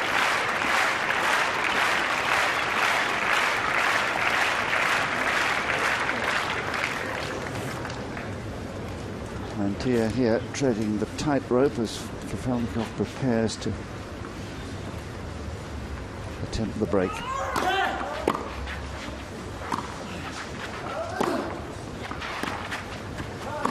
He's got it.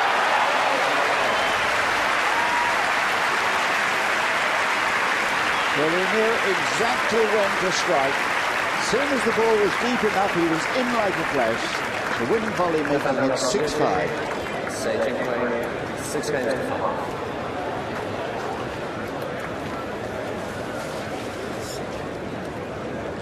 Well, Kafjelnikov again having success with his all-court game. He's done that so well throughout the week, particularly today against an opponent that's more often than not, been stuck at the baseline, and painful for everybody in the Kafjelnikov camp, but delighted at the end with the result.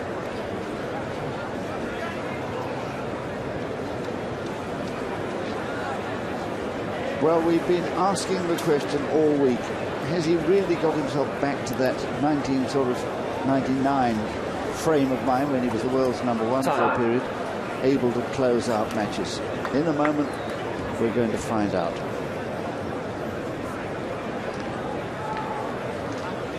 It's going to be very interesting. He was in this position on a couple of occasions earlier in the week, and he really did struggle to serve out the match. And he actually played excellent return games, which helped him get back into matches. But I really think that the first two games the first 2 points are so important in this game. If he can get an early lead, he'll play a little bit more comfortably and open his shoulders a little bit. But if he goes down on the first couple of points, it could be very interesting indeed.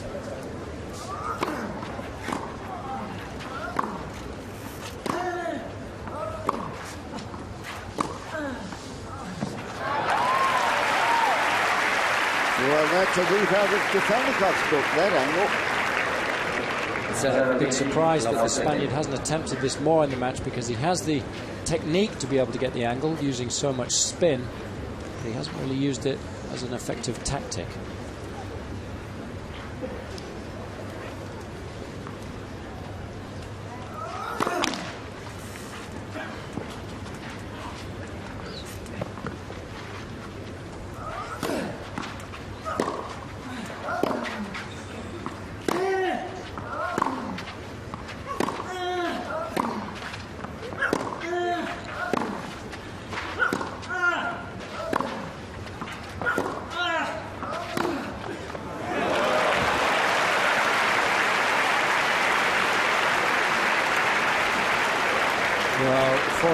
Fortunately, this ball just hit the outside edge of the line, but they say fortune favours the brave, and Kafjelnikov was certainly that on this occasion.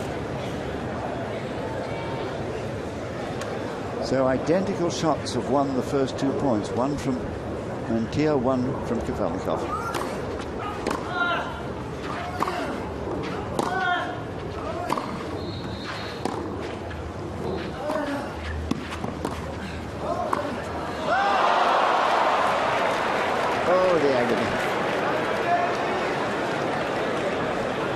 But it was intelligent tennis from Mantilla, because he put the lob over the backhand side of his opponent, which is always a much tougher shot to execute, especially when you're nervous.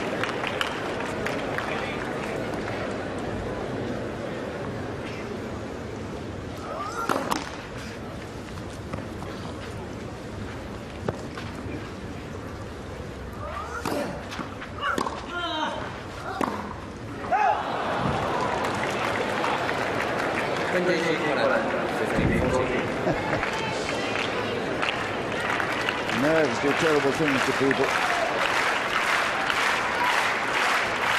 Too big.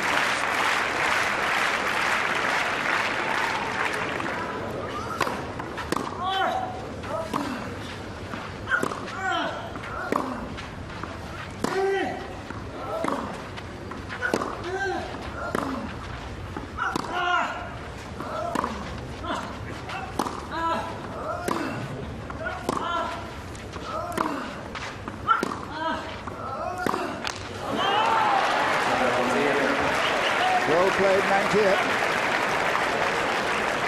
Refusing to buckle.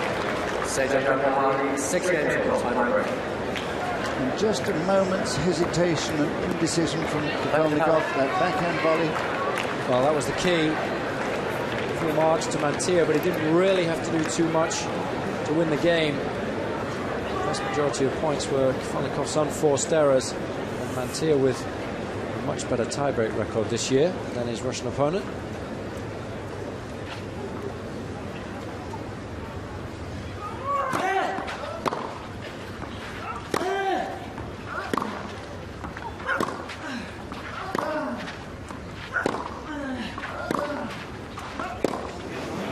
Oh, can you believe it? Another one that hit the line.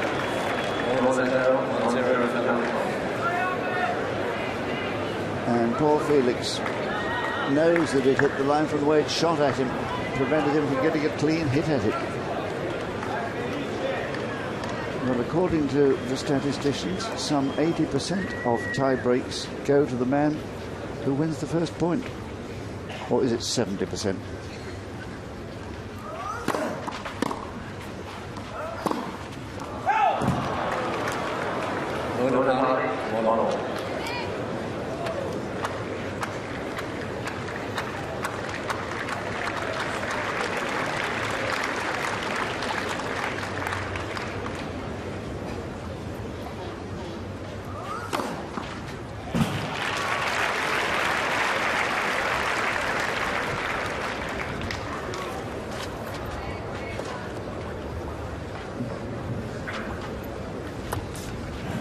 There's the mark.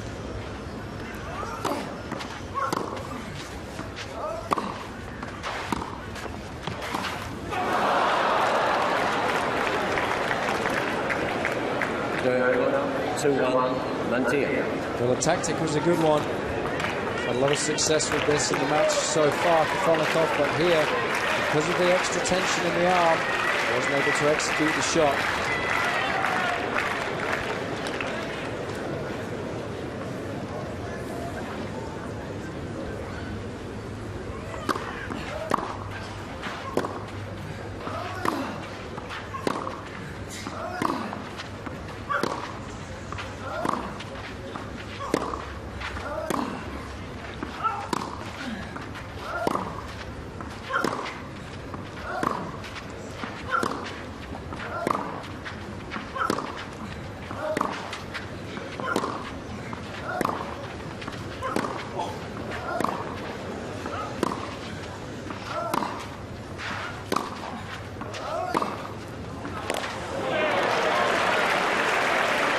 Another one so close to the line.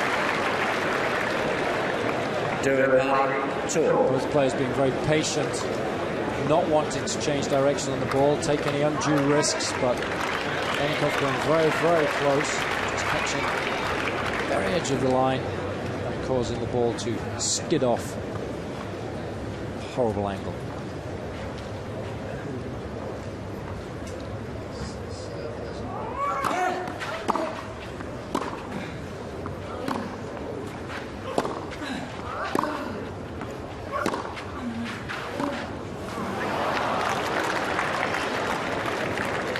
What relief for Mantilla. The first point won by a server in this tiebreak. This way, guys. Kafjelnikov at 2-3.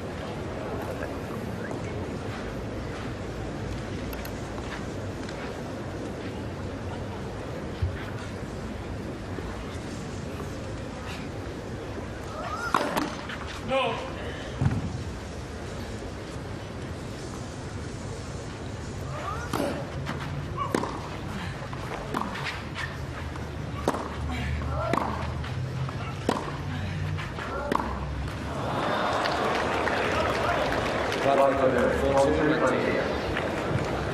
Making the error off the rather slower ball. Slight mishit from Mantilla that floated deep. And that's difficulty if you have been the one that's been dominating play for the majority of the match and then you get tight and nervous. It's very difficult because then you're not swinging through the ball as much as you were and you can't generate the pace. So a mini break behind now, 2-4.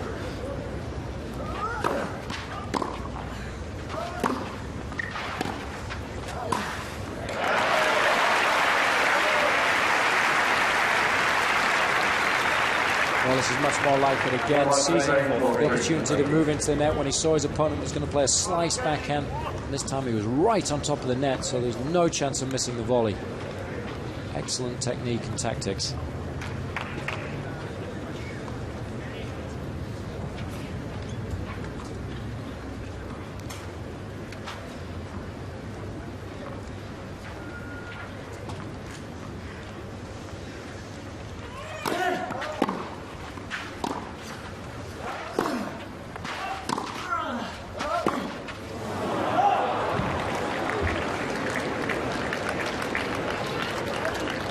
5-3, Mantilla.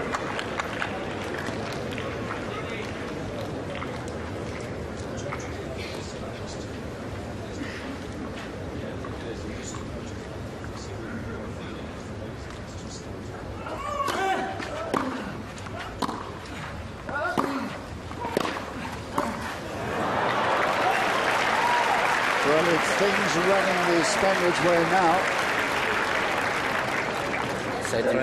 6-3, Mantilla. Forcing the error on the volley, sheer pace, and he's got 3 set points.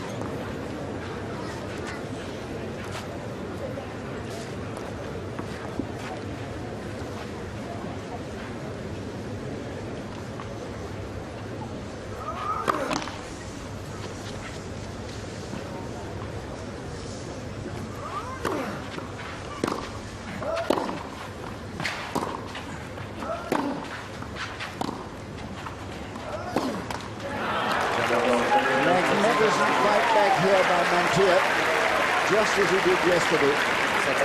After losing the first set, levelling. They've been playing now for an hour and 53 minutes, and all to play for.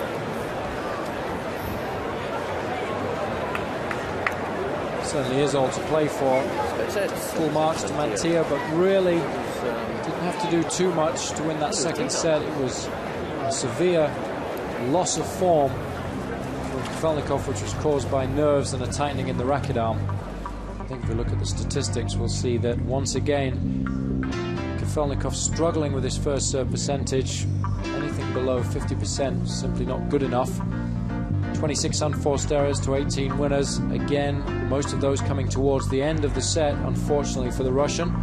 Having a lot of breakpoint opportunities. He has returned serve very well throughout the week, but he only took advantage of 2 of those, whereas Mantilla, again, an exceptional set of tennis in terms of unforced errors, only 5, and had twice as many winners, 10, and took advantage of both of his breakpoint opportunities, which came at the end of the set. So full marks to Mantilla, and Kafjelnikov must do better. And now some Mantilla winners from the first set, from the second set.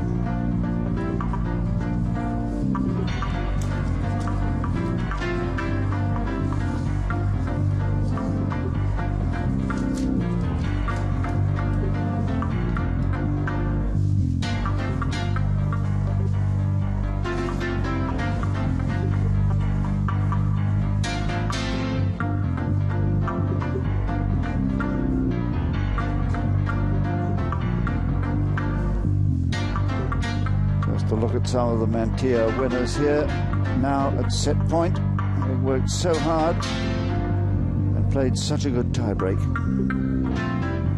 and he knows that the match now could be his.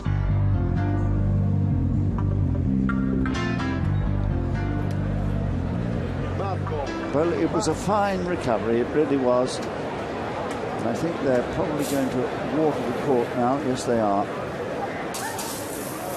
Just very lightly, of course, a sprinkle of water only.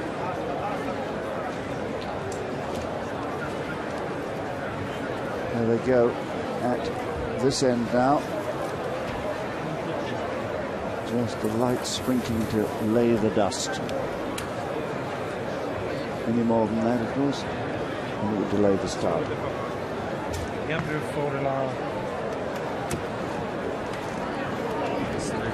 Well, Kafjelnikov will be kicking himself now.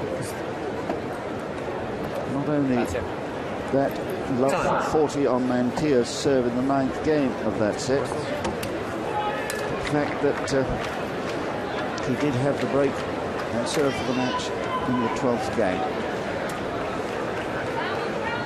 And now, back to basics as the final set begins. And it's Kafjelnikov to start.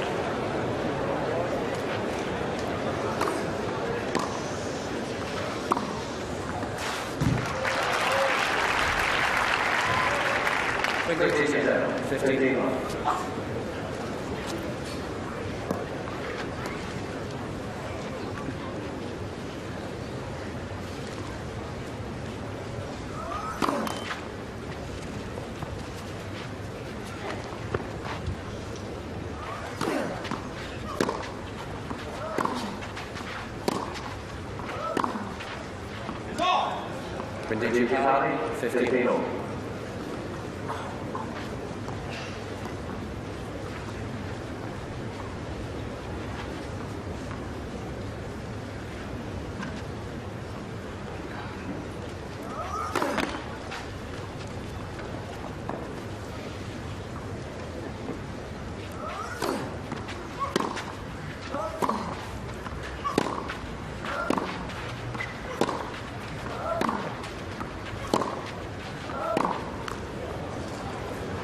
Well, you probably can't avoid reflecting on that 12th game of the last set when all he had to do was win 4 points.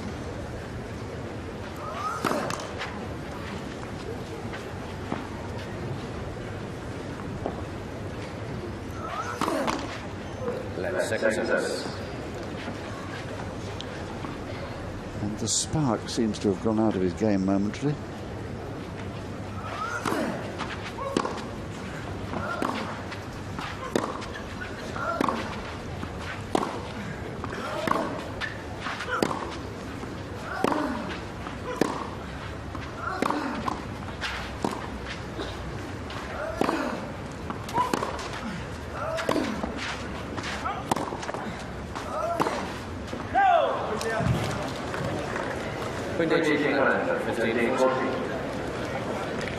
Serious errors now. Playing Mantilla is a bit like playing against a brick wall.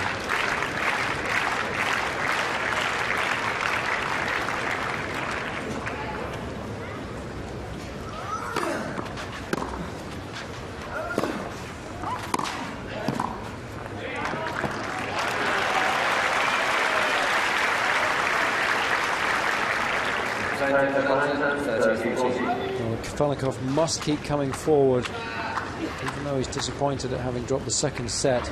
That's where he's been having all his success in the match so far.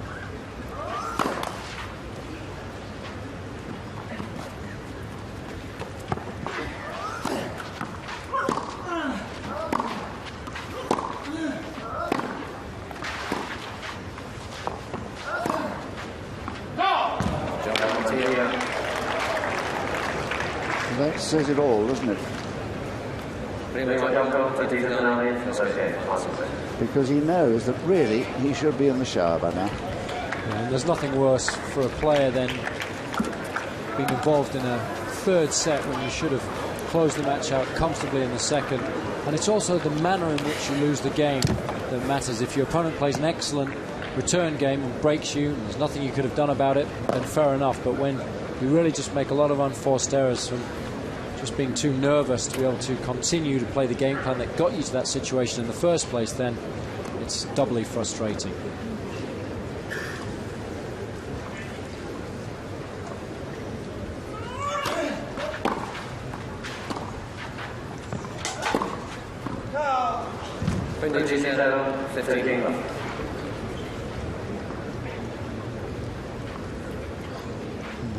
Playing exactly 2 hours.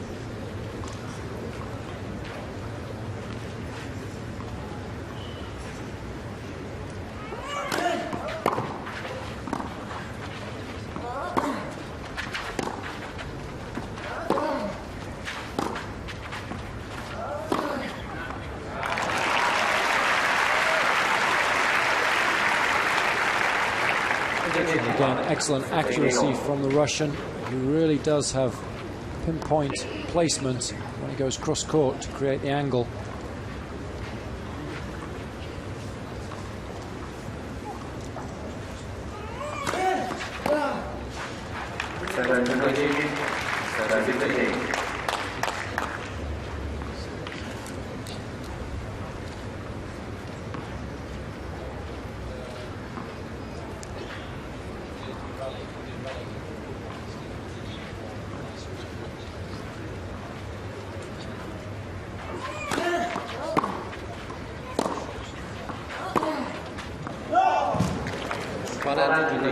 Well, the body language tells a lot.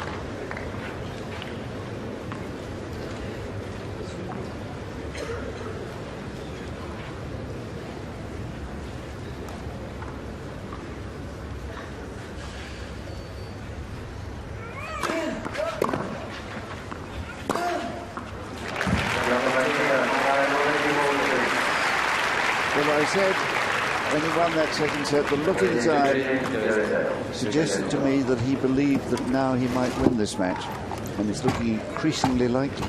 And we mentioned at the top of the match that Mantilla loves playing long matches, and he gets more and more confident as the match grows in length.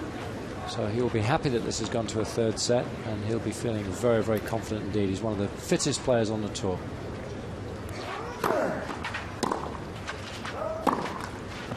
DG, love 15.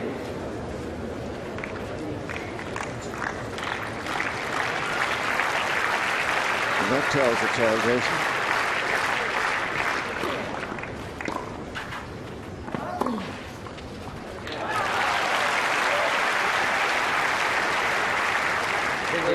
An excellent pattern of play, good kick serve, and then as the opponent is moving to cover the open court, Kafjelnikov just flicking the backhand back behind his opponent.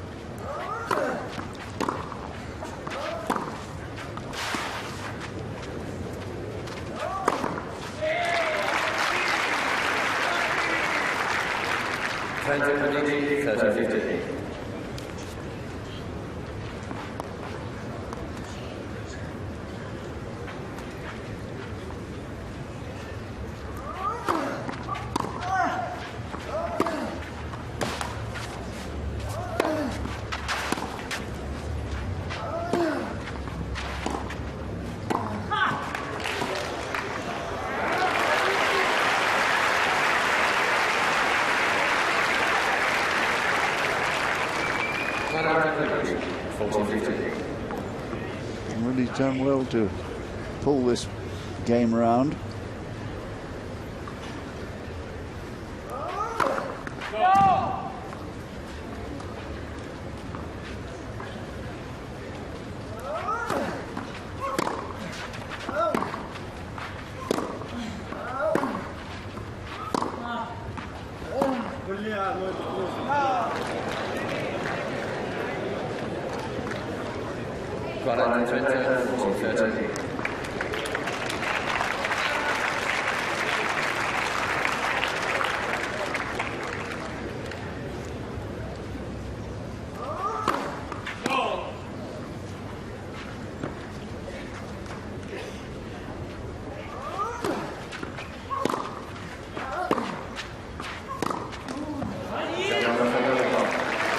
Relief there for Kafjelnikov, seeing the error from his opponent. And it's a break still for Mantilla, who is 2-1 in the finals. Well, that was a must-win game, really, for Kafjelnikov, sitting there with his head in his hands. But throughout the match, Kafjelnikov's been taking many more risks from the back of the court. And as we have a little look at with TMI at Kafjelnikov's ball placement, we can see that he's been really trying to expose Mantilla's backhand as much as possible, and he's had pretty good accuracy. Not many balls landing in the middle of the court, whereas if we swing that around and have a little look at Mantilla's ball placement, I'm sure we'll see that he's been taking many less risks, so therefore a lot more balls landing in the middle of the court. He hasn't been going for the lines as much as his opponent. So Kafjelnikov trying to dominate rallies as much as possible, but of course that's more difficult when you're tight and nervous, which is exactly what happened towards the end of the second set. And in fact, Mantilla here has seen many of Kafjelnikov's shots actually hit the lines time and again.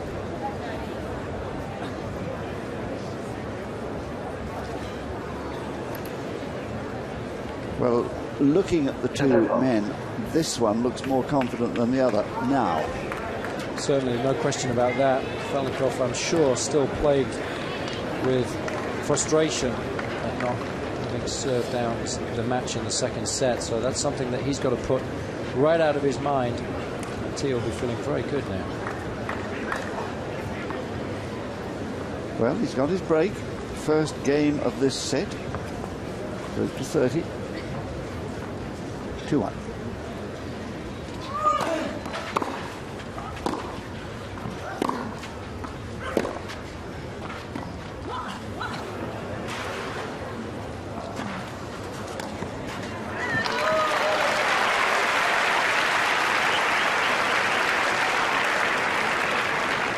both players have delighted us with their feel in and around the net today. Mantilla brought in on this occasion by a drop shot from Kafjelnikov. Exquisite touch on the backhand short angle volley.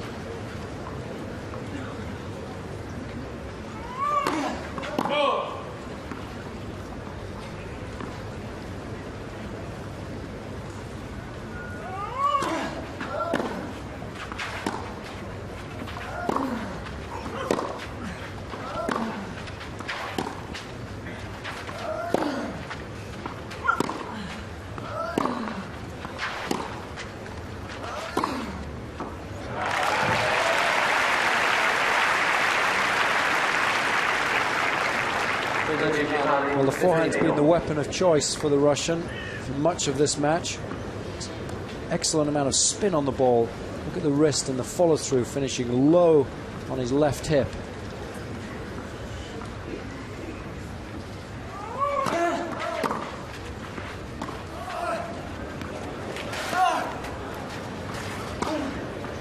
Now, as soon as the ball landed short, he was dead. Kafjelnikov doesn't have as fast a set of wheels as his opponent, really struggling to make the ground here. And all he could do was literally push the ball up. Mantilla had all the time in the world to pick his spot.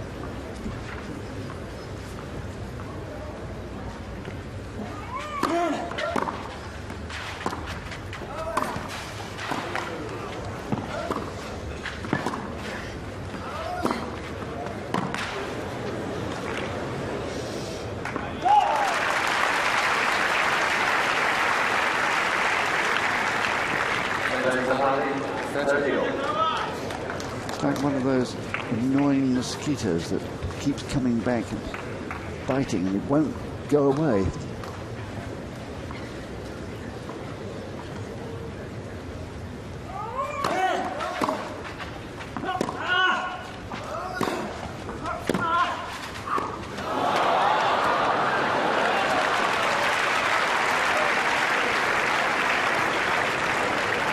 Well, Kafjelnikov doing the right thing, trying to come into the net, but Mantilla doing exceptionally well to be able to get that ball down to the feet of the incoming Russian, who was frustrated by his inability to be able to control the ball.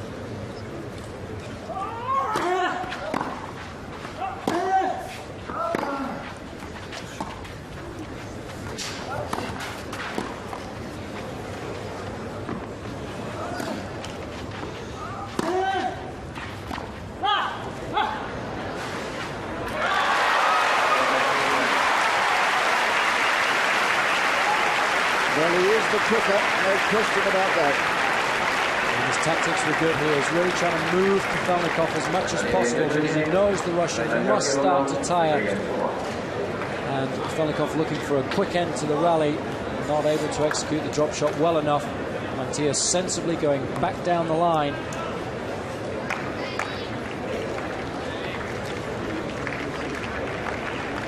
Still just the one breaking.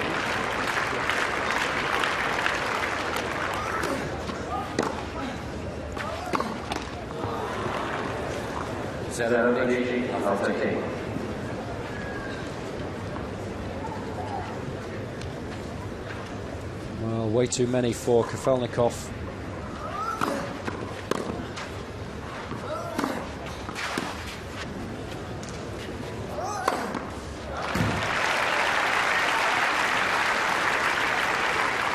Engaging 15 all.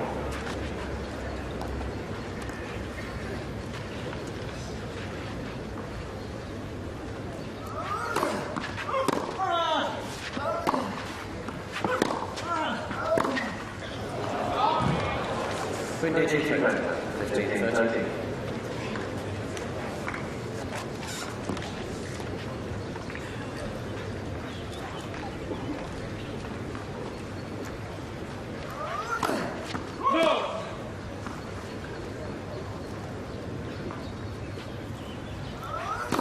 Let's second service.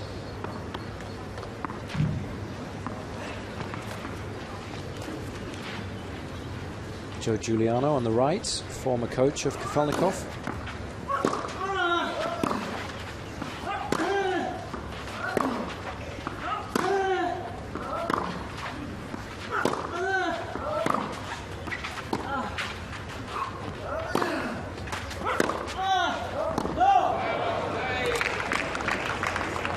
30 all.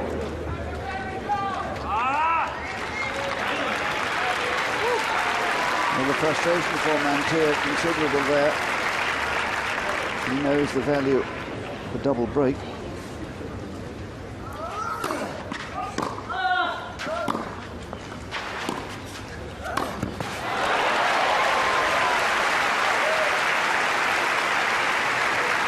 Well, Mantilla choosing the wrong shot here. Kafjelnikov courageous to come in, but once Mantilla had gone down the line with that shot, Kafjelnikov would always have the short angle cross-court volley to put the ball away.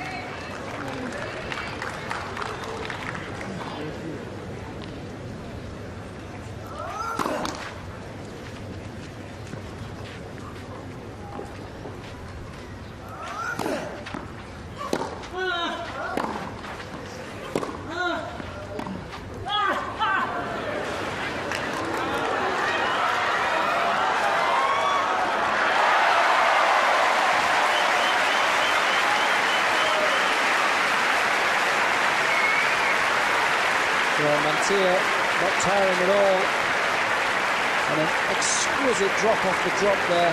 Kafjelnikov doing well to get there, but once his cross-court shot hadn't been a winner, he was dead and buried.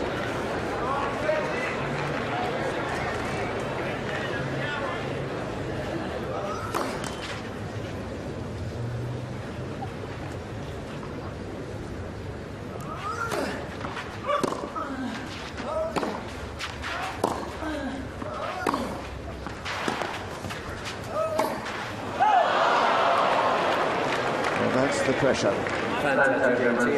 So many balls have come back. He's having to win the rallies 2 or 3 times over sometimes. Mantilla at 44% success rate with his break points. Here's another. Let's first.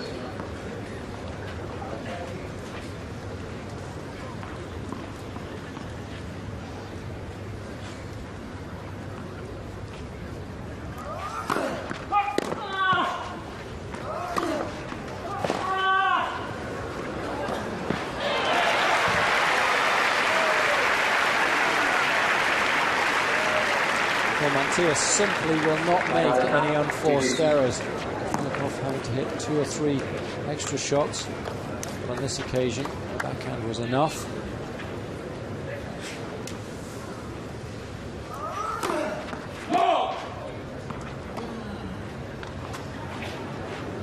He must be careful in his use of the drop shot from now on.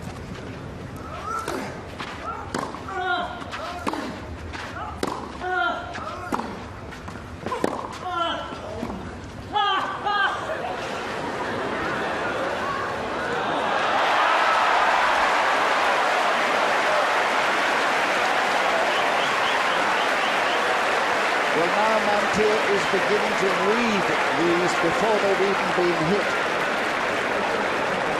And going cross-court again for Kafjelnikov. Pays the penalty down the line, and he had a chance.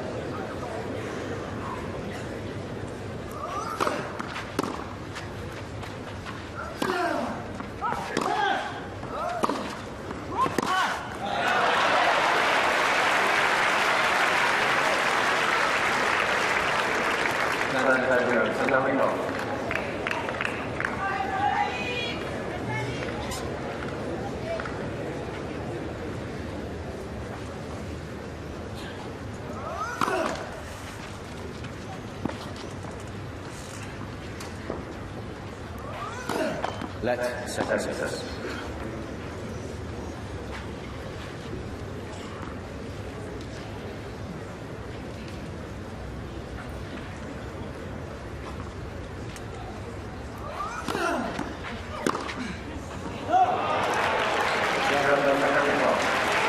And another narrow squeak for the Russian.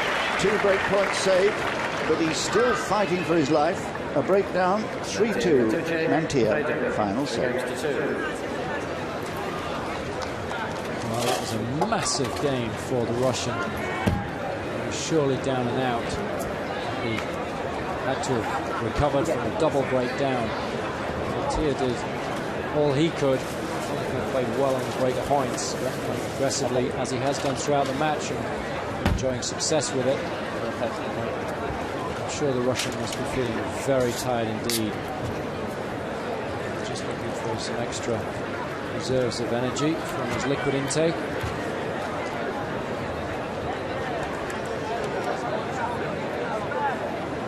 By now he would have tried to forget all about that shocking moment in the 12th game of the second set when he was within sight of victory, because he's got serious work still to do. He's got to break back.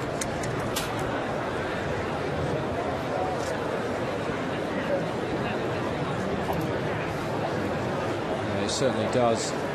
He's got to dig deep now. All that extra training he's been doing this year needs to pay off, because there's still a lot of work to be done in this deciding set.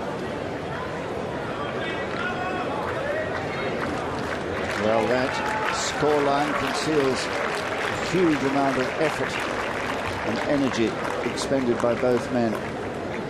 This man being so mean with his errors. In the whole match, he's committed only 14.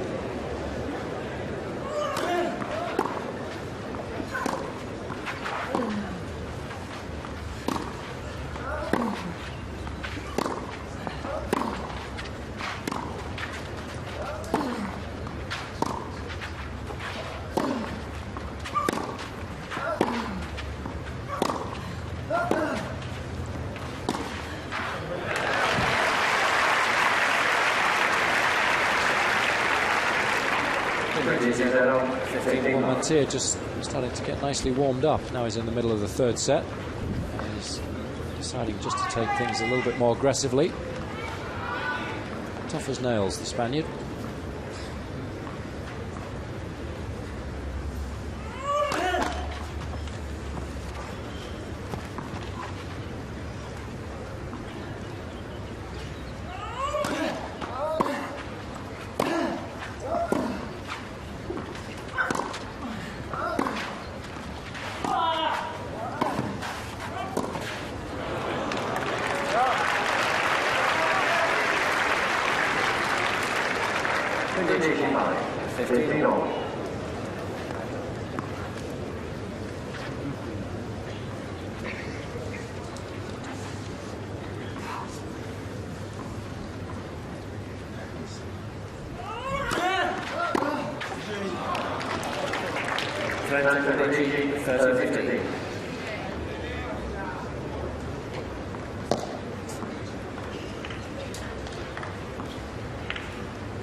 Very solid service game there.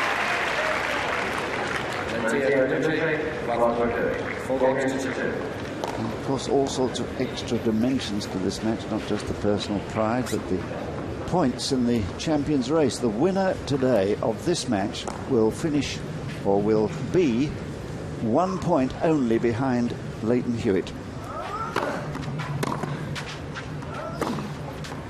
And Hewitt is in 8th position, so they've been 9th by 1 point. Well, an excellent first serve, and Mantilla very deep in the baseline, so difficult for him to cut off the angle of the forehand from Kafjelnikov.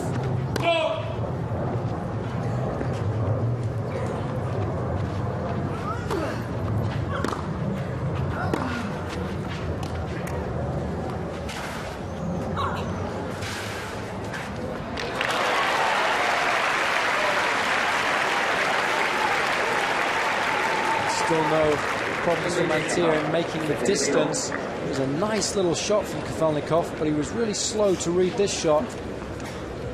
Open racket face, just coming under and across the ball to get the necessary angle.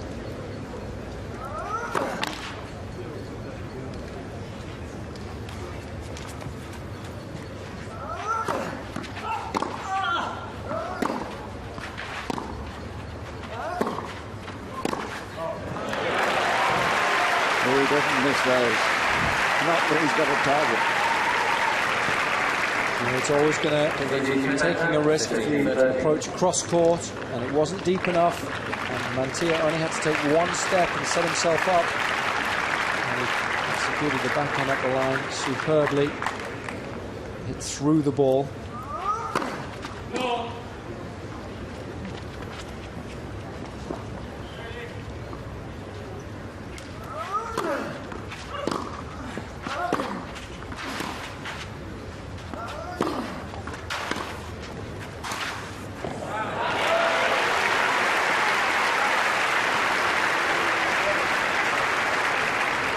Tennis from Kafjelnikov. Mantilla trying to get the ball down to the feet of the incoming Russian, but not able to do so because Kafjelnikov closed off the net so very well.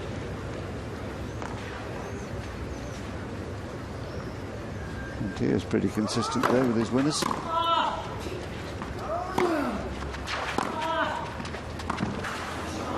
he's missed it. Tried for the smart one, the little angled one. And he overhits it. Now this could be a serious miss. It's given Mantilla a point to break for a second time.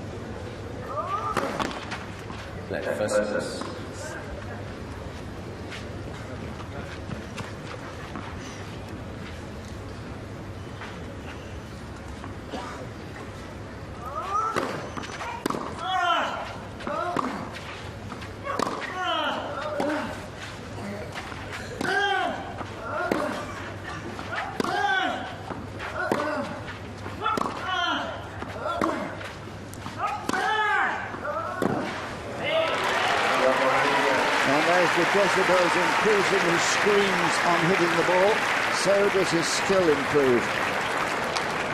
A second break for Mantilla, 5-2 for him. Surely now a Spanish win in prospect.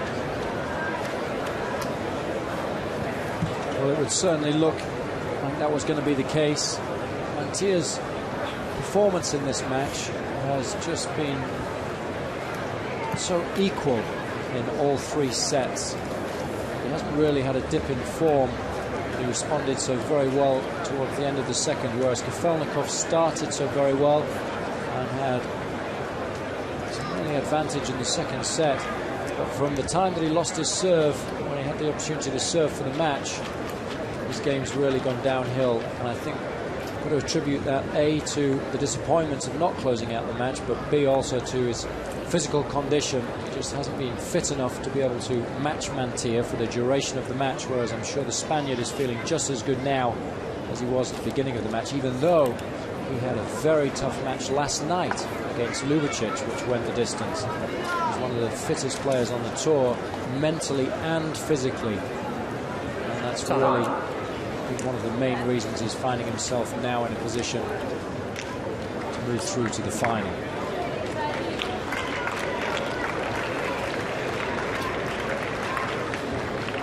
Just 4 points away from a place in the final. It would be a wonderful thing for Mantilla if he could do it.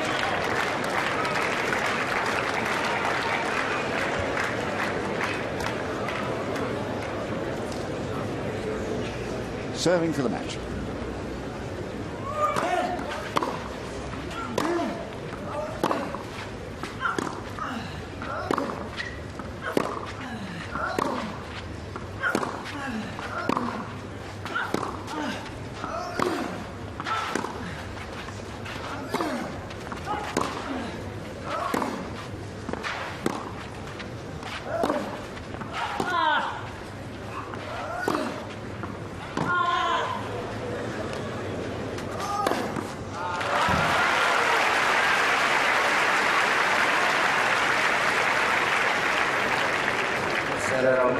love 15.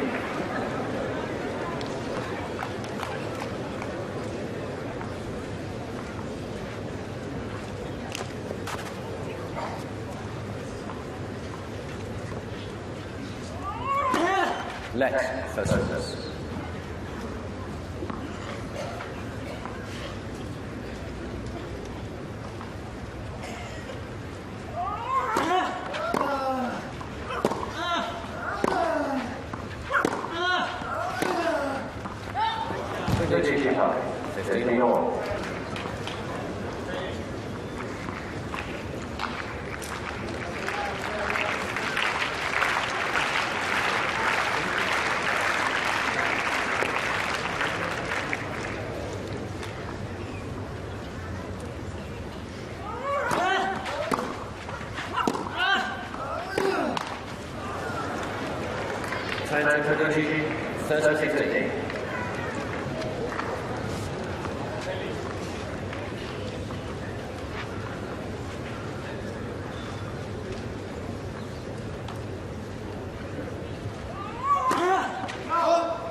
Just long. Slight anxiety about that shot. 30 all. Don't waver now.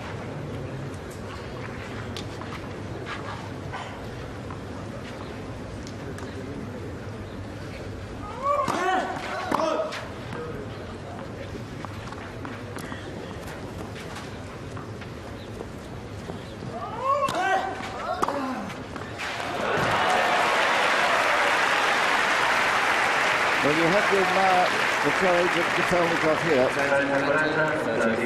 here. With all seemingly lost, he takes a risk and makes it come off. He knows he's got to make something happen.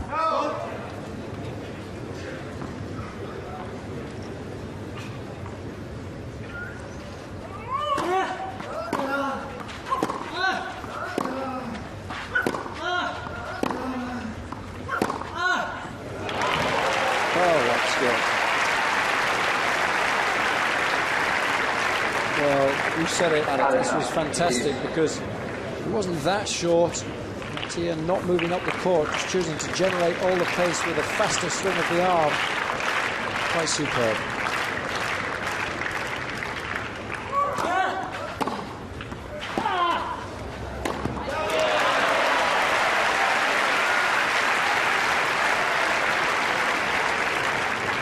His return of serve has been an effective weapon all day. And here, sensing that Mantilla was under pressure, electing to sneak into the net and put off the ball.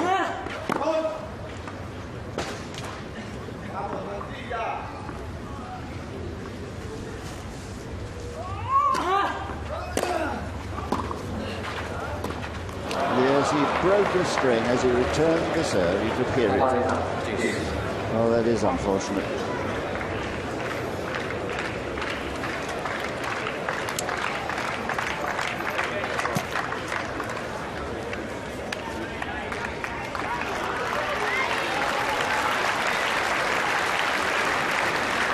He's had two chances to break back one of the breaks that he's down.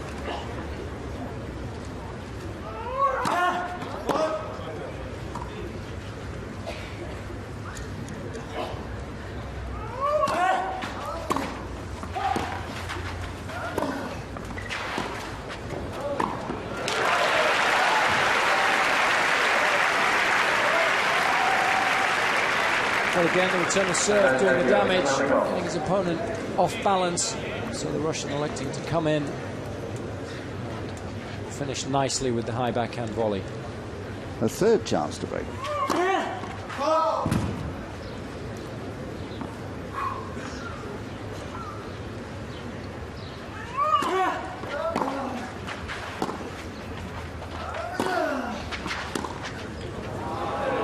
And he's done it. Lovely deep reply. And Mantilla snatching at the ball. Not as relaxed as it should have been. Well, matches have been turned around from worse situations than this.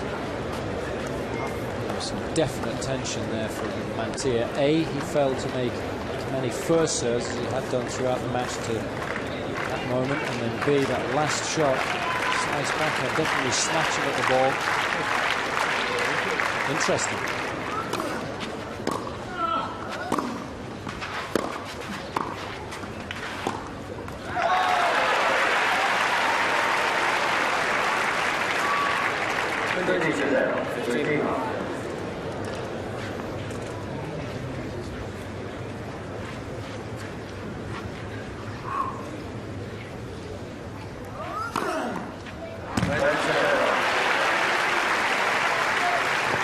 Looking calmer now, probably than almost at any time in the match.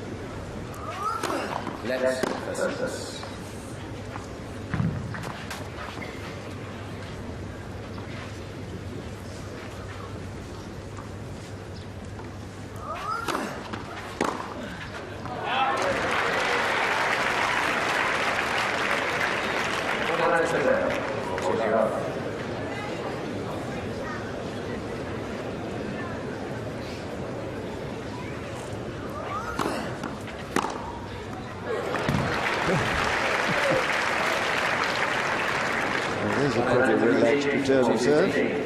Well, the pressure off Mantilla there, having played such a poor 3 first points.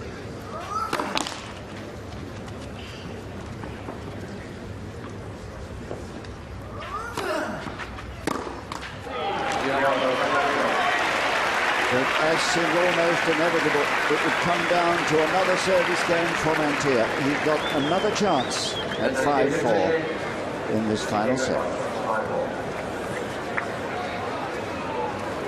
Well, it's interesting that firstly Kafjelnikov towards the end of the second set showed extreme signs of nerves when he had the opportunity to serve out the match, and then again Mantilla doing so beginning at the end of the third set. And you might think that that's very strange because these players play week in, week out on the tour. They've had success at most levels, but it's been a while since either of these players has been to the final of a Masters Series event. The last time for Kafjelnikov was 2001 in Paris, and the last time for Mantilla was 1997 in Hamburg. So although these players have had success in international series events, they dearly love to get back to a final of a Masters Series. These tournaments mean so much to the players. That's why they're getting tight and they get the opportunity to move through to tomorrow's showpiece.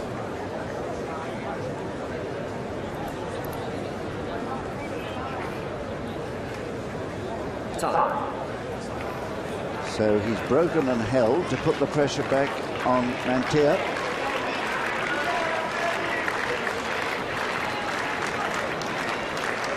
But now this tough little Spaniard has a chance to do what he failed to do in 1999 when he was a semi-finalist here, lost to Rafter. Chance to go one better here.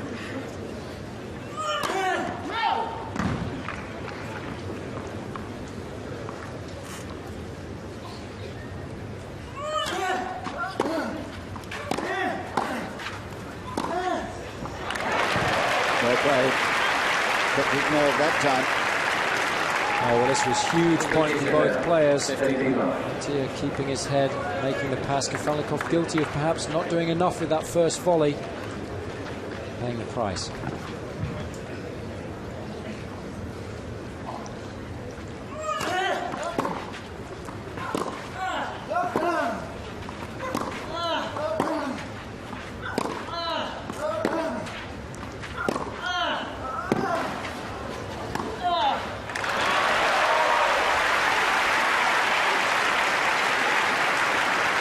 Well, we've got to take your hat off to Mantilla.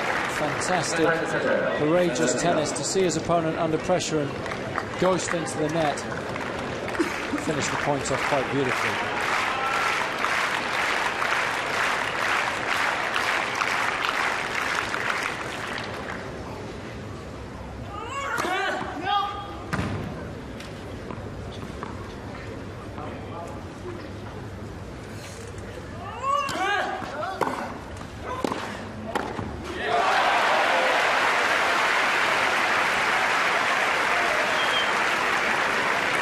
Good return from Kafjelnikov. Mantilla's really got to go cross-court with this first shot, because then Kafjelnikov won't have the short angle on the first volley.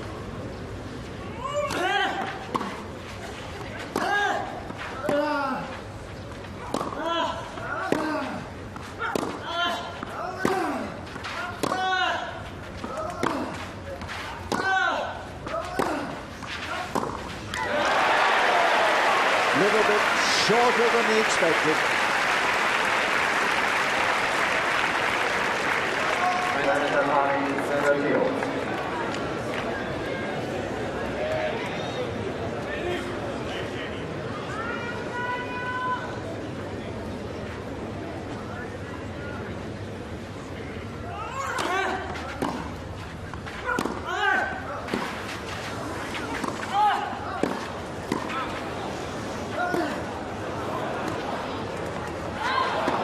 Called out.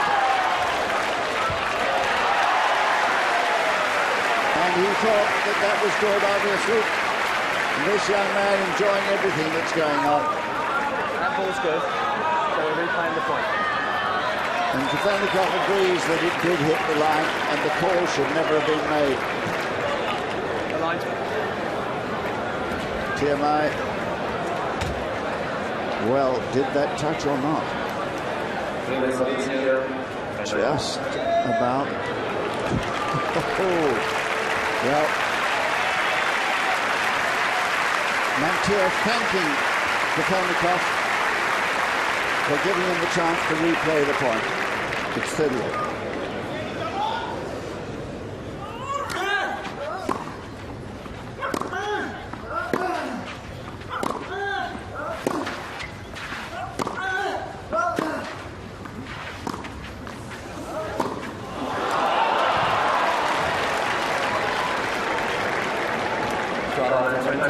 What a pity for Kafjelnikov.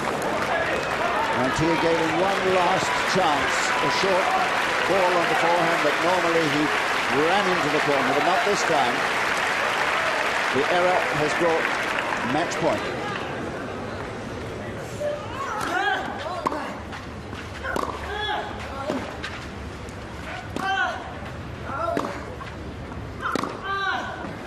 That's it.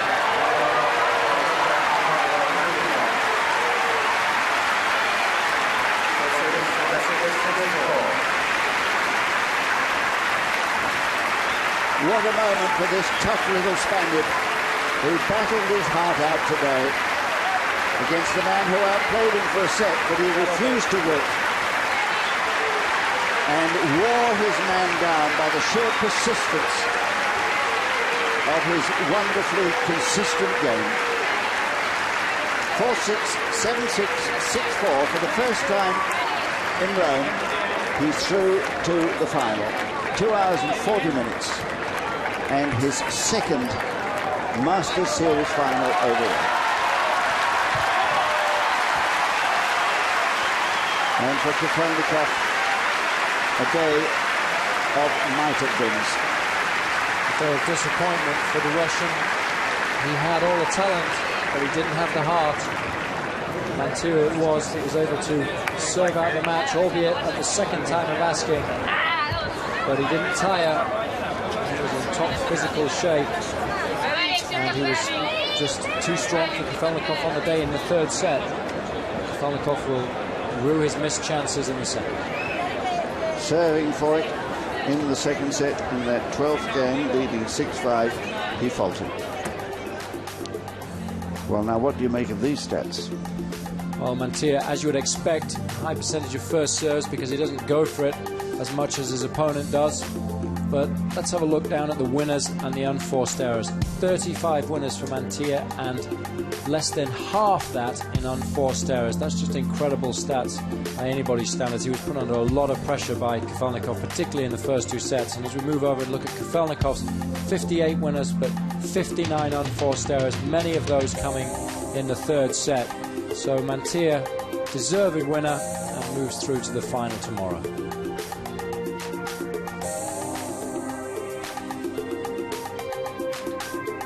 Well, it was an exhausting day for these two men. Not so for Ferrero, for Federer rather.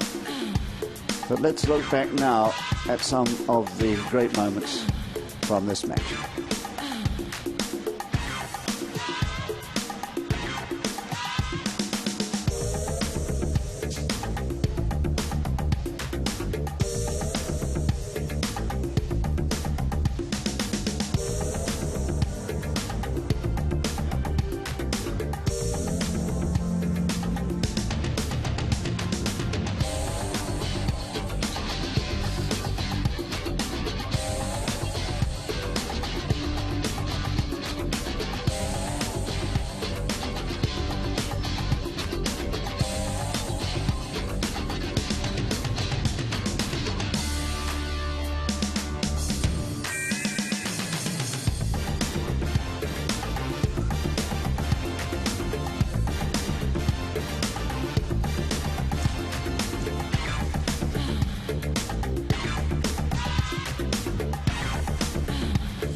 So a moment of triumph for Felix Mantilla into his second Masters Series final and the first here in Rome. A really great day for him.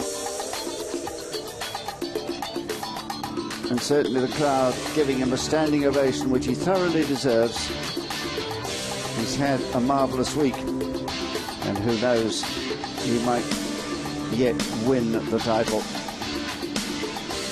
Just to confirm that the man he will be playing tomorrow is Roger Federer of Switzerland, the man who has been in such tremendous form over the course of this year.